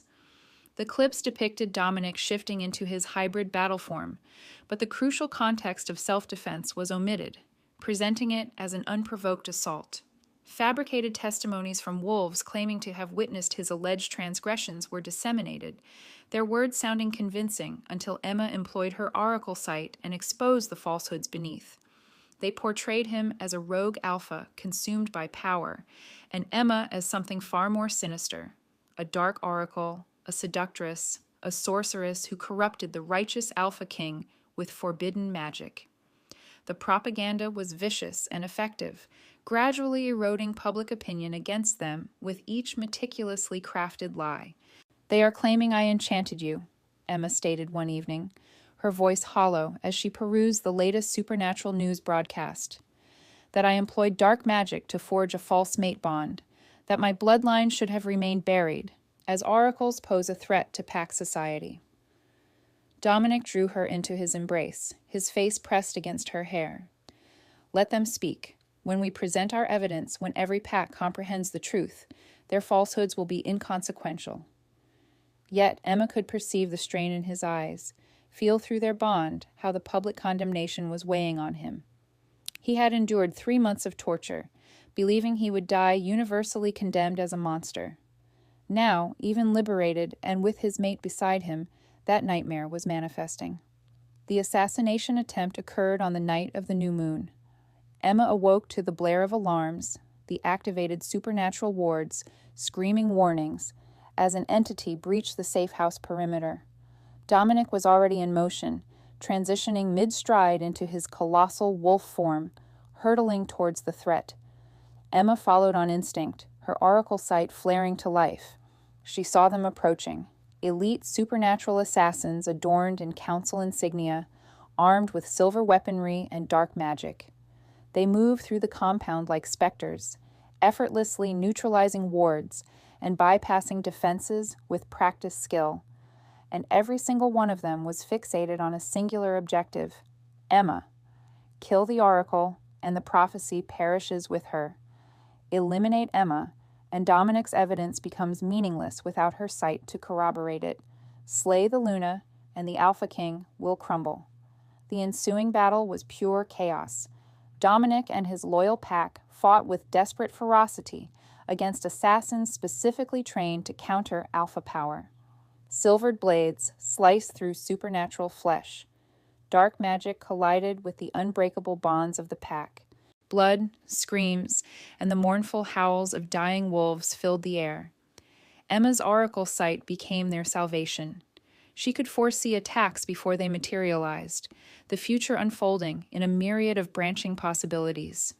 She cried out warnings, guided the pack's retaliatory maneuvers, and anticipated movements before they occurred. Her foresight, coupled with Dominic's strength, proved an unstoppable force. However, the assassins were too numerous, their training too formidable. One managed to break through. Emma saw him lunging, but was not swift enough.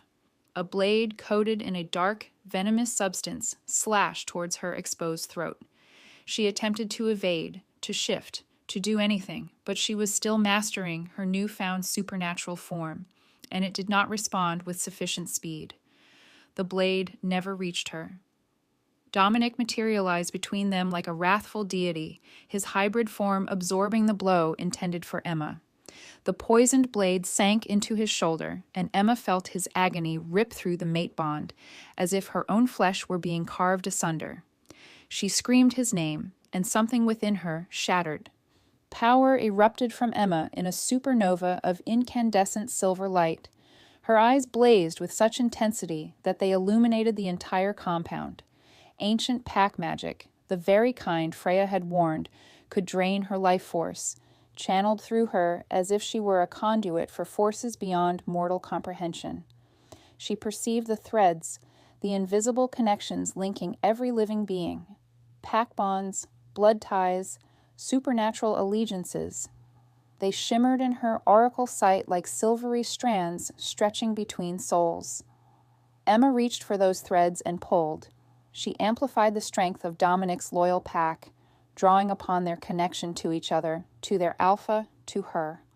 Their supernatural power surged, doubling, tripling, becoming a tidal wave of coordinated fury. Simultaneously, she located the assassin's tenuous connections, corrupted allegiances bought with coin rather than loyalty, and severed them. The assassins collapsed like puppets whose strings had been cut. With no bonds to sustain them, no pack to draw strength from, they were merely isolated wolves suddenly realizing they were outmatched and overpowered. The battle concluded within minutes, but Emma's vision began to fade. She could feel her life force draining away as if through a sieve.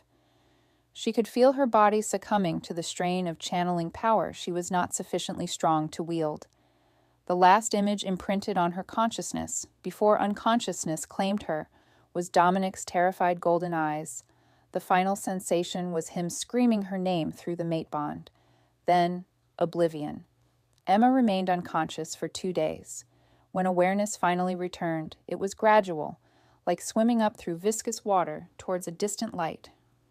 She first registered warmth, then a dull, distant pain, followed by hushed, worried voices. Then Dominic. He was there when her eyes finally fluttered open, sitting beside the bed where she lay. He looked dreadful. Dark circles under his eyes, new scars visible on his bare chest, his jaw shadowed with several days' growth of stubble. He appeared as though he hadn't slept, eaten, or moved from her side. "Emma," he breathed, his hand immediately finding hers. "Thank the gods. You are awake." Her throat was too parched to speak. He helped her drink water, his hands impossibly gentle, and Emma could feel his terror resonating through the mate bond, the kind of fear that stems from watching your mate nearly perish and being powerless to intervene. "How long?" she finally managed to ask. 2 days? You have been unconscious for 2 days? His voice cracked.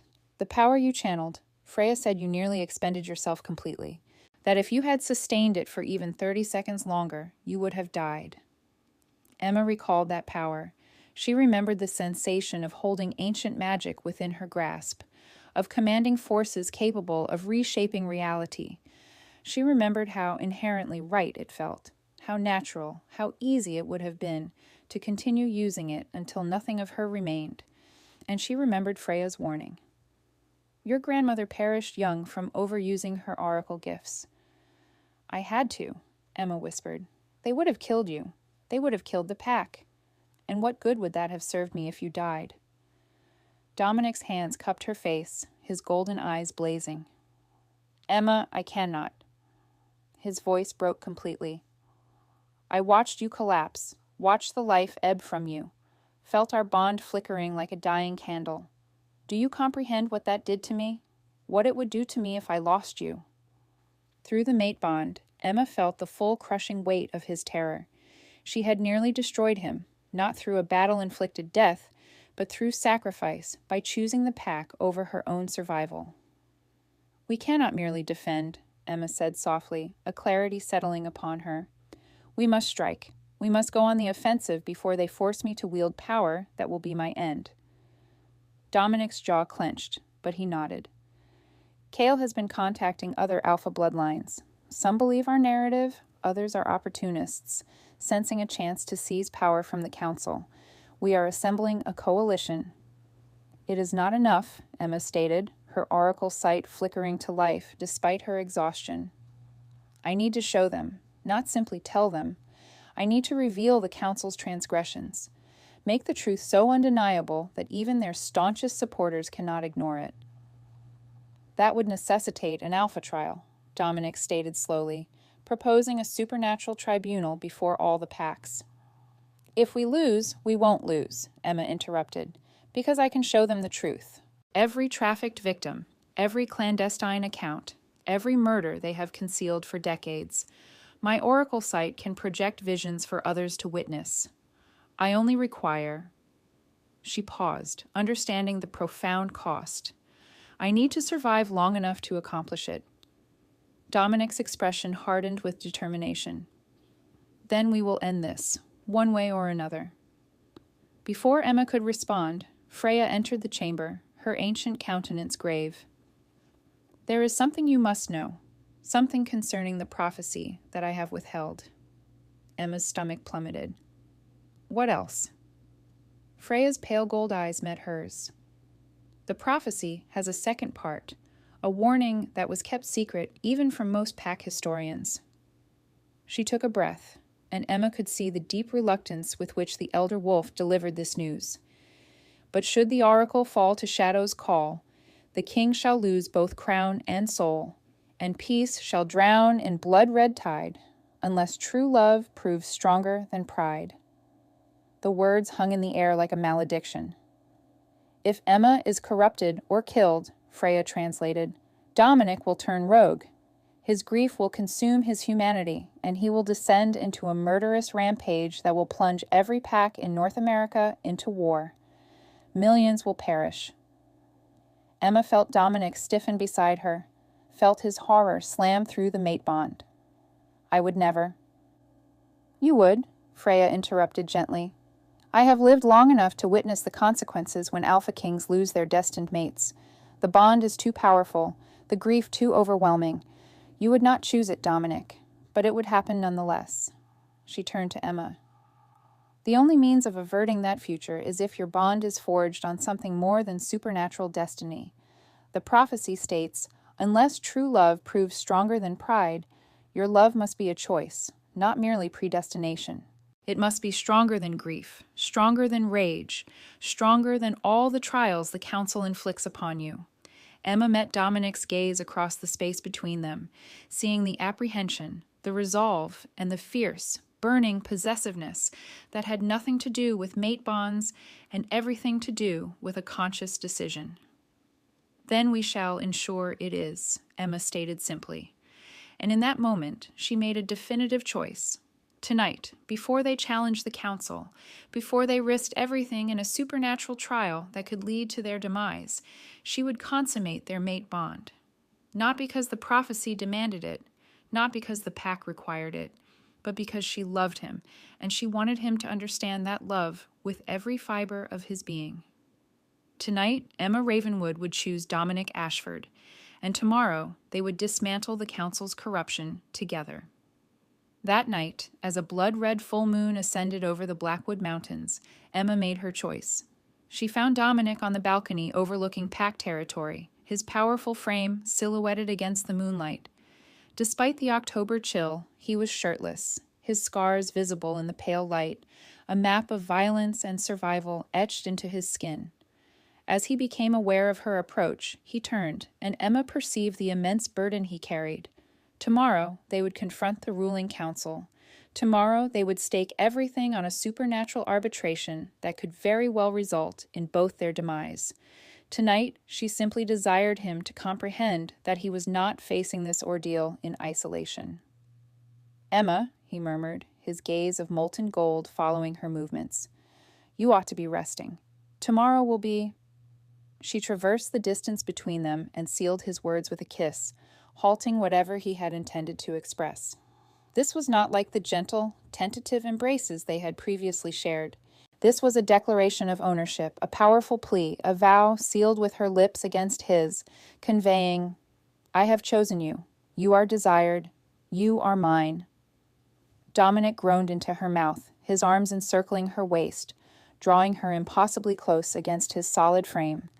Emma could feel the rigid contours of his body, sense the otherworldly warmth radiating from his skin, and feel his wolf stirring to meet hers through the profound connection of their mate bond.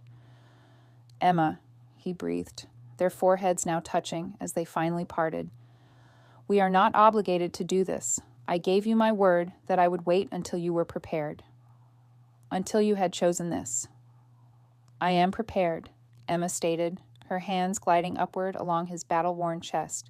"I am making this choice. I am choosing you. Not out of obligation to some prophecy, not because the pack requires it, because I love you, Dominic Ashford, and I want you to feel that in every single part of your being." His eyes flared with an intense golden light, his composure visibly starting to crumble. "If we proceed, if we finalize this union, there will be no turning back. You will be irrevocably mine in every conceivable way, forever." "Good," Emma whispered, her clairvoyant vision revealing his very soul laid bare. "Because you are mine, too. Forever." The last vestiges of his self-restraint shattered. Dominic lifted her effortlessly into his arms, carrying her back to their chamber as if she possessed no weight at all. He placed her upon the bed with a tenderness that was almost overwhelming, his hands trembling subtly as they traced the mate mark gracing her neck. "I have never experienced this," he confessed, a flicker of vulnerability piercing his alpha authority. "I never conceived of it. The political machinations of my station do not typically involve this depth of intimacy. I have been waiting." His voice wavered. "My gods, Emma, I have spent my entire existence anticipating your arrival." Emma drew him down towards her, her fingers weaving through his dark hair. "Then cease your waiting." What followed was an exquisite fusion of passionate intensity and tender affection. Dominic worshipped her body as if it were something sacred. His lips and hands meticulously explored every curve, every sensitive point that elicited a gasp from her. Emma, in turn, traced his scars with her oracle sight and reverent touch, perceiving the narratives etched within each mark, healing the wounds that ran far deeper than flesh. When he finally entered her, when their bodies became as one as their souls had already been, the mate bond erupted between them in a spectacular display. A brilliant light of silver and gold blazed forth, illuminating the entire chamber. Emma felt their very souls intertwine. She felt Dominic's essence flowing into her, just as hers flowed into him. She felt the bond solidify into something absolutely unbreakable and eternally enduring.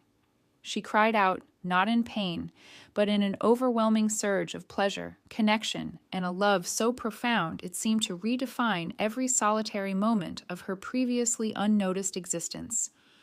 Through the bond, she sensed Dominic's mirrored ecstasy, felt his profound awe, his possessiveness, and his fierce, desperate love. They moved together, their rhythm escalating, their heartbeats synchronizing, their inner wolves howling in perfect, supernatural harmony. When release finally swept over them, it was a shared tsunami of bliss that left them both breathless, trembling, and utterly consumed. Afterward, they lay entwined, Emma's head resting on Dominic's chest, his arms encircling her as if he would never relinquish his hold. The mate mark on both their necks glowed with a brilliant silver hue, pulsing in unison with their synchronized heartbeats. "I love you," Dominic whispered into her hair. "I would willingly ignite the world for you. I would endure silver chains, torment, and death itself if it meant ensuring your safety." Emma tilted her head back, meeting his gaze. "Then tomorrow we shall set the council ablaze instead." A smile, both predatory and utterly devoted, curved his lips. Together, they spent the remainder of the night wrapped in each other's embrace, their bond humming between them like a living entity. And as dawn broke, they rose as a single, unified force, prepared to dismantle the corruption that had nearly destroyed them. The ancient ceremonial grounds, carved into the earth millennia ago, formed a vast stone amphitheater open to the sky, the site of history's most pivotal supernatural trials. Hundreds of wolves, representing every significant pack in North America, filled the tiered seating. Alphas and betas occupied positions of esteemed honor, while pack members crowded together, their voices a constant murmur of speculation and anxious anticipation. At the very heart of the amphitheater stood a raised dais, designated for the presentation of cases by both the accused and their accusers. Dominating the scene above all else, the full moon hung like a celestial gavel, its light casting a silver sheen upon everything it touched. Emma stood beside Dominic, clad in the traditional oracle robes provided by Freya, silken garments embroidered with lunar phases that shimmered like liquid starlight as they caught the light. Her mate's mark was visible, emitting a faint glow against her throat.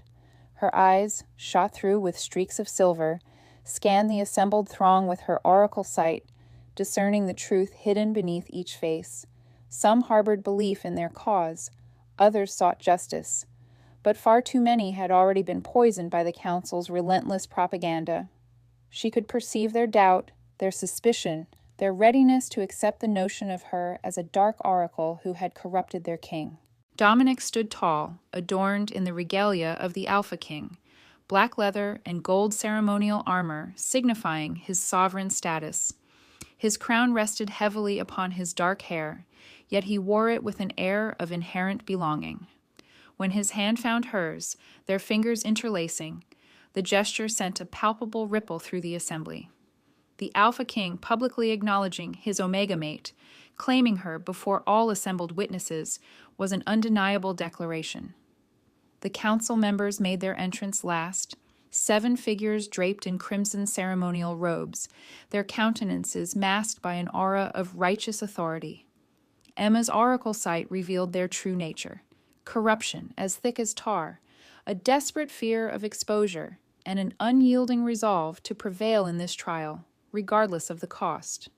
Presiding over them was High Councilman Thaddeus Blackthorne, an ancient and venomous entity responsible for orchestrating Omega trafficking for decades. The trial commenced with ritualistic pronouncements from the eldest Alpha present, invoking pack law and calling supernatural witnesses. The terms were laid out with stark clarity. The council would present their evidence first, followed by Dominic and Emma's defense. Every pack would then cast their vote, their majority verdict, to be final and binding. Thaddeus stepped forward, his voice resonating to every corner of the amphitheater. We convene beneath the full moon to ascertain truth, to judge whether Dominic Ashford is fit to bear the title of Alpha King, or if his actions have condemned him as a rogue. He gestured, and supernatural projections materialized above the platform. Footage of Dominic's hybrid transformation in the warehouse appeared, artfully edited to appear unprovoked. Testimonies from wolves claiming to have witnessed his alleged murders followed, their words sounding convincing until Emma's oracle sight revealed the falsehoods underlying them. Financial records, purportedly proving Dominic's embezzlement of pack funds, were also presented. The entire presentation was masterfully crafted, persuasive, and designed to sway the wavering and reinforce the council's authority. This individual, Thaddeus continued, pointing a finger directly at Dominic, abandoned his responsibilities, became a rogue, and murdered innocent beings. And when we sought to bring him to justice, he ensnared a young Omega through dark sorcery, corrupting her into believing herself his fated mate. A murmur swept through the crowd, some nodding in agreement, others displaying visible uncertainty. Emma felt Dominic's surge of rage through their shared mate bond, his desperate urge to defend her, to tear Thaddeus limb from limb for daring to dismiss their union as false. But this was her moment, her purpose, her power. Emma stepped forward. The amphitheater fell into an absolute silence, every eye fixed upon the Omega, who, a mere 6 months prior, had been invisible, and who now stood before hundreds of supernatural beings, clad in oracle robes and bearing the mark of a king. "You speak of evidence," Emma declared, her voice carrying with an unnerving clarity, despite its lack of volume. "You present footage, testimonies, and records. But I am the Moon Oracle. I do not merely hear falsehoods, I perceive truth." Her eyes blazed with pure silver light, so brilliant they rivaled the moon overhead. "Observe," Emma commanded. "Witness what the Council desperately wishes you to remain ignorant of." She reached for her oracle power, drawing upon it, despite knowing the inherent cost. Her life force began to drain immediately, flowing from her like water through a sieve. But Dominic's hand tightened around hers, his alpha strength flooding through their connection, grounding her as she channeled ancient magic. Visions erupted above the platform, not manipulated footage or fabricated testimonies, but truth rendered manifest. Every wolf in the amphitheater could perceive what Emma saw through her oracle sight. They witnessed the clandestine operations of Omega trafficking, young wolves torn from their families and sold to the highest bidder, their faces etched with terror, their pleas impossible to ignore. They saw council members gleefully counting blood-stained currency, reveling in their perceived impunity. They witnessed the assassination of Dominic's parents, orchestrated by the council and meticulously covered up. They saw Dominic, bound and shackled in that desolate warehouse, 3 months of excruciating torture laid bare in vivid detail. They saw Marcus and other enforcers carrying out the council's directives to frame him. They saw the conspiracy unraveled, every lie, every crime, every act of corruption indelibly recorded in supernatural memory. The crowd erupted in a cacophony of gasps, cries, and howls of righteous indignation. Pack members who had lost loved ones suddenly understood their fate. Alphas perceived the council's manipulation of their territories. Betas recognized the truth they had long suspected, but could never definitively prove. Emma unveiled it all, rendering the truth so irrefutable that even the council's staunchest loyalists could not avert their gaze. However, the exertion exacted a brutal toll. Emma's nose began to bleed, followed by her ears. Her vision blurred at the edges, her body trembling under the sheer effort required to wield such power, a power she alone could not sustain. She could feel her life force ebbing away, feel herself burning out, mirroring her grandmother's fate. Dominic's arms wrapped around her from behind, his body supporting her weight, his strength pouring through their now complete mate bond. "I have you," he whispered against her ear. "Continue. Show them." And so, Emma did. She revealed the entire picture, leaving nothing concealed. Every transgression was exposed. Every member of the council stood naked and condemned before the assembled witnesses. When the visions finally receded and Emma collapsed against Dominic's chest, the amphitheater descended into pandemonium. Wolves roared for the council's blood. Pack leaders demanded immediate retribution. The verdict was unmistakably clear, even before a single vote was cast. But Thaddeus was not yet finished. "Dark sorcery!" he shrieked, his veneer of authority finally cracking. "She has corrupted your minds with her oracle witchcraft. She makes you perceive falsehoods as truth." He produced an artifact from within his robes, an object of such profound antiquity and malevolence that Emma's oracle sight recoiled from its very presence. It was a sphere of twisted, black metal, adorned with runes predating written language. "This," Thaddeus declared, "is a mate bond severer, proof that their connection is a deception. True mate bonds cannot be broken, but false bonds, forged through dark magic, will shatter." He raised the artifact, ancient power crackling around it. Dominic moved instinctively to shield Emma, but the dark magic was already in motion, targeting not their physical forms, but their bond. The pain was instantaneous and catastrophic. Emma screamed as invisible claws tore into the vital connection between her and Dominic. The mate bond, which had felt indissoluble, suddenly fractured, its silver light flickering erratically as cracks spread through their very souls like shattered glass. Amidst the agony, Emma could feel Dominic's mirrored torment. She felt him desperately clinging to her, striving to maintain their bond through sheer force of will. But the artifact was designed to sever even the most formidable connections, and it was succeeding. Their bond was breaking. Emma's world contracted to a suffocating vortex of pain and terror. If their bond shattered, they would both perish. The prophecy had been unequivocal. Together, they would dismantle the corrupt throne or witness the pack's crumble. Separated, they were rendered insignificant. But then, impossibly, something shifted. Their bond was more than mere supernatural destiny. It was not simply ancient magic recognizing ancient magic. It was choice. It was Emma entering a warehouse to rescue a dying wolf before she even knew he was her mate. It was Dominic marking her for her protection, not merely to claim her. It was every moment since then where they had chosen each other over safety, over survival, over everything the world had dictated they should desire. It was love. True, chosen, unwavering love. The fissures spreading through their bond ceased their advance.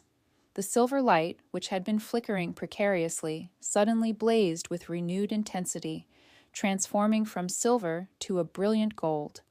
The mate bond, instead of breaking, evolved, becoming something far stronger, something beyond the artifact's reach, because it was founded on more than mere fate. It was built upon a love that proved more potent than pride, more powerful than fear, more enduring than death itself. The artifact in Thaddeus's grasp splintered, exploding into dark shards that disintegrated before they could even touch the ground. The retaliatory backlash of dark magic struck the High Councilman, sending him sprawling across the platform. Emma and Dominic stood united, their golden mate bond radiating a brilliance that illuminated the entire amphitheater. It was irrefutable proof that had endured the one test designed to expose false connections. The crowd erupted, not in anger, but in stunned awe. They were witnessing prophecy unfold in real time. They were witnessing true love triumph over the darkest of magic, witnessing the Oracle and Alpha King united as one. The vote was unanimous. Every pack declared the council guilty. Every Alpha demanded immediate judgment. The verdict arrived swiftly and decisively.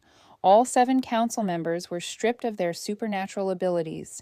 They were permanently banished from pack territories, their names erased from pack history.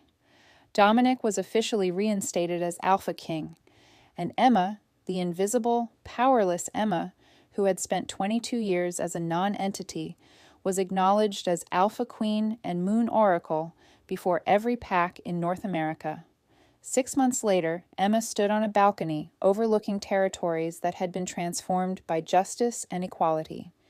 The coronation ceremony had recently concluded, a formal rite where hundreds of wolves pledged their unwavering loyalty to their Alpha King and his Oracle Queen. She wore traditional Oracle robes, their silver silk embroidered with lunar phases, catching the afternoon sunlight. Beside her, Dominic was arrayed in Alpha King regalia, black and gold, the crown of ancient pack metal resting naturally upon his head. Their mate marks were now clearly visible on both their necks, emitting a faint glow even in the daylight, a testament to their unbreakable bond. "I rescued a chained wolf in an abandoned warehouse," Emma said softly, gazing out at the wolves celebrating below. "I never imagined it would lead to this." Dominic's arm encircled her waist, drawing her close against his side. "You didn't just free a wolf, little mate. You freed me from chains I didn't realize I was wearing. Chains of loneliness, distrust, and isolation." Emma turned in his embrace, her oracle sight revealing his healed soul. The trauma from his torture was receding. The grief from his parents' deaths was becoming manageable. The years of solitude were being replaced by connection, by pack, by love. "And you," Emma replied, "freed me from invisibility, making me visible not just to the world, but to myself." Through their mate bond, they shared visions of the future they were actively constructing. Children who would carry both Oracle and Alpha bloodlines. Packs living in genuine justice and equality. other dormant wolves discovering their inherent power, omegas realizing they had never been weak, merely waiting for the opportune moment to rise. Love that would resonate through generations. Emma had established an oracle council to assist wolves with dormant abilities.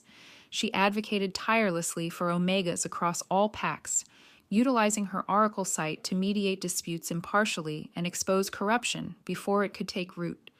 She had learned to control her visions, to harness her power without self-destruction, to balance the gift with its inherent cost. Dominic ruled as her true partner, her oracle wisdom complementing his alpha strength, making decisions collaboratively, sharing power equitably. He was the first alpha king in recorded history to acknowledge his mate as an equal sovereign, a decision that had profoundly reshaped their entire society. Later that night, they returned to the Blackwood warehouse, the very site where it all began. The silver chains lay scattered on the floor where Emma had severed them 6 months prior. Rust had begun to claim them, but the council's seal remained discernible on each link. Dominic gathered the chains, his expression unreadable. Then he summoned his alpha fire, a supernatural flame burning hotter than any forge, and began to melt them down. The silver liquefied, reshaping itself under his will, transforming into something new. 2 bracelets, simple bands of silver that gleamed in the moonlight. He clasped one around Emma's wrist, then extended his own for her to do the same for him. "We now wear our chains by choice, not by subjugation," Dominic stated softly. Emma gazed at the bracelet, a tangible reminder of their origins and a symbol of their extraordinary journey. Then she looked out at the wolves gathering around them, other invisible wolves, dormant, rejected, powerless, approaching with hope glimmering in their eyes, a testament to Emma and Dominic's demonstration that invisibility did not equate to worthlessness. Together, they were creating havens for these wolves, shattering chains, both literal and metaphorical. They were building a supernatural society where power served the pack, not personal pride, where invisible souls could find their way home. The final words of the prophecy echoed in Emma's mind. And when Oracle and King unite as one, a new age dawns for wolf and moon, where power serves not pride, but pack, and invisible souls shall find their way back. They had fulfilled it. Not merely by eradicating the council's corruption, but by redefining what it meant to be a wolf, to belong to a pack, to be connected. Emma Ravenwood, an orphaned omega, an invisible nobody, a dormant wolf, had become an alpha queen, had found her fated mate, had discovered a power she never knew existed. She had learned that sometimes the very chains that bind us are the ones we must break to discover our true destiny. And it all began when she freed a wolf from silver chains. And that is how an invisible omega ascended to become an alpha queen. How silver chains transformed into symbols of liberation. How a mate bond, prophesied for centuries, finally realized its destined purpose. Emma Ravenwood could have turned away that night, could have reported the chained wolf, collected her reward, and continued her life of invisibility, but she made a different choice. She opted for compassion over fear, for love over adherence to rigid law. And in that singular decision, she not only liberated Dominic Ashford, but she liberated herself. If this narrative has resonated with you, if you believe in the profound power of destined love and the possibility of second chances, I implore you to take immediate action. Click that subscribe button if you haven't already. Sellen's Romance Collections delivers a fresh, supernatural love story to you every single week. Tales of rejected mates finding their way back to one another. Forbidden unions that defy the strictures of pack law. Dormant omegas who awaken to their true potential. And alpha kings who would readily burn the world for their fated partners. We do more than simply recount tales of werewolf society. We immerse you within it. We reveal the mate bonds that were deliberately suppressed, the bloodlines that were systematically stifled, the prophecies that were actively thwarted before they could materialize. Please, smash that like button if you are a staunch believer in fated mates. If Emma and Dominic's story serves as proof that the strongest bonds can indeed form between the most unlikely of souls. If you hold the conviction that invisibility does not equate to powerlessness, that dormancy does not signify weakness, and that the wolves society overlooks might very well be the very ones destined to revolutionize everything. I'm eager to hear your thoughts. Leave a comment below immediately and tell me, would you have liberated the captive wolf, knowing it was decreed for execution by the council, even if it meant facing your own demise? Would you have severed those metallic bonds? Do you believe Emma's wolf was truly subdued, or was it merely resting, awaiting Dominic's arrival all along? Was this sheer fate at play? Or did the soulmate connection awaken solely because she offered him kindness when everyone else showed him animosity? What kind of paranormal love story shall we delve into next? Which pack mysteries do you wish to see unearthed? What soulmate unions do you want to witness unfold? Are you firmly in the camp of fated mates, believing certain souls are destined for each other across countless existences? Or do you champion the idea of choice, where affection is forged through deliberate decisions and actions, not merely a supernatural recognition? Please share this video with anyone who cherishes paranormal romance, someone who holds the conviction that love can shatter any restraint, conquer any insurmountable barrier, and transform the vulnerable into the formidable. Someone who grasps that often, the most unnoticed individuals among us possess the greatest inherent strength. We have more captivating narratives on the horizon.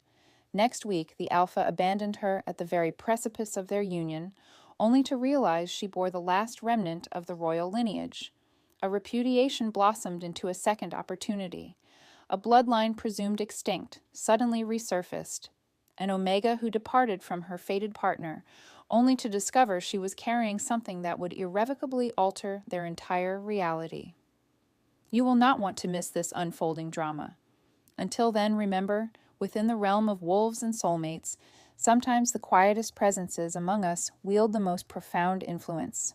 At times, the restraints that hold us captive are precisely the ones we must dismantle to discover our true purpose. Occasionally, dormancy does not signify weakness, but rather a period of anticipation. And frequently, the path to liberty commences with the liberation of another. This is Celine's collection of romantic sagas, where supernatural enigmas stubbornly refuse to remain concealed, where affection is simultaneously preordained and consciously selected, where strength is diligently acquired, not passively bestowed, and where every overlooked spirit is granted their moment of brilliance. Thank you for accompanying Emma and Dominic on their transformative odyssey, from their silver shackles to their resplendent crowns, from an overlooked orphan to a formidable alpha queen, from a tormented captive to a king reclaimed, from mere acquaintances to soulmates who reshaped their entire universe. May you locate your own fated partner. May you unearth your latent capabilities.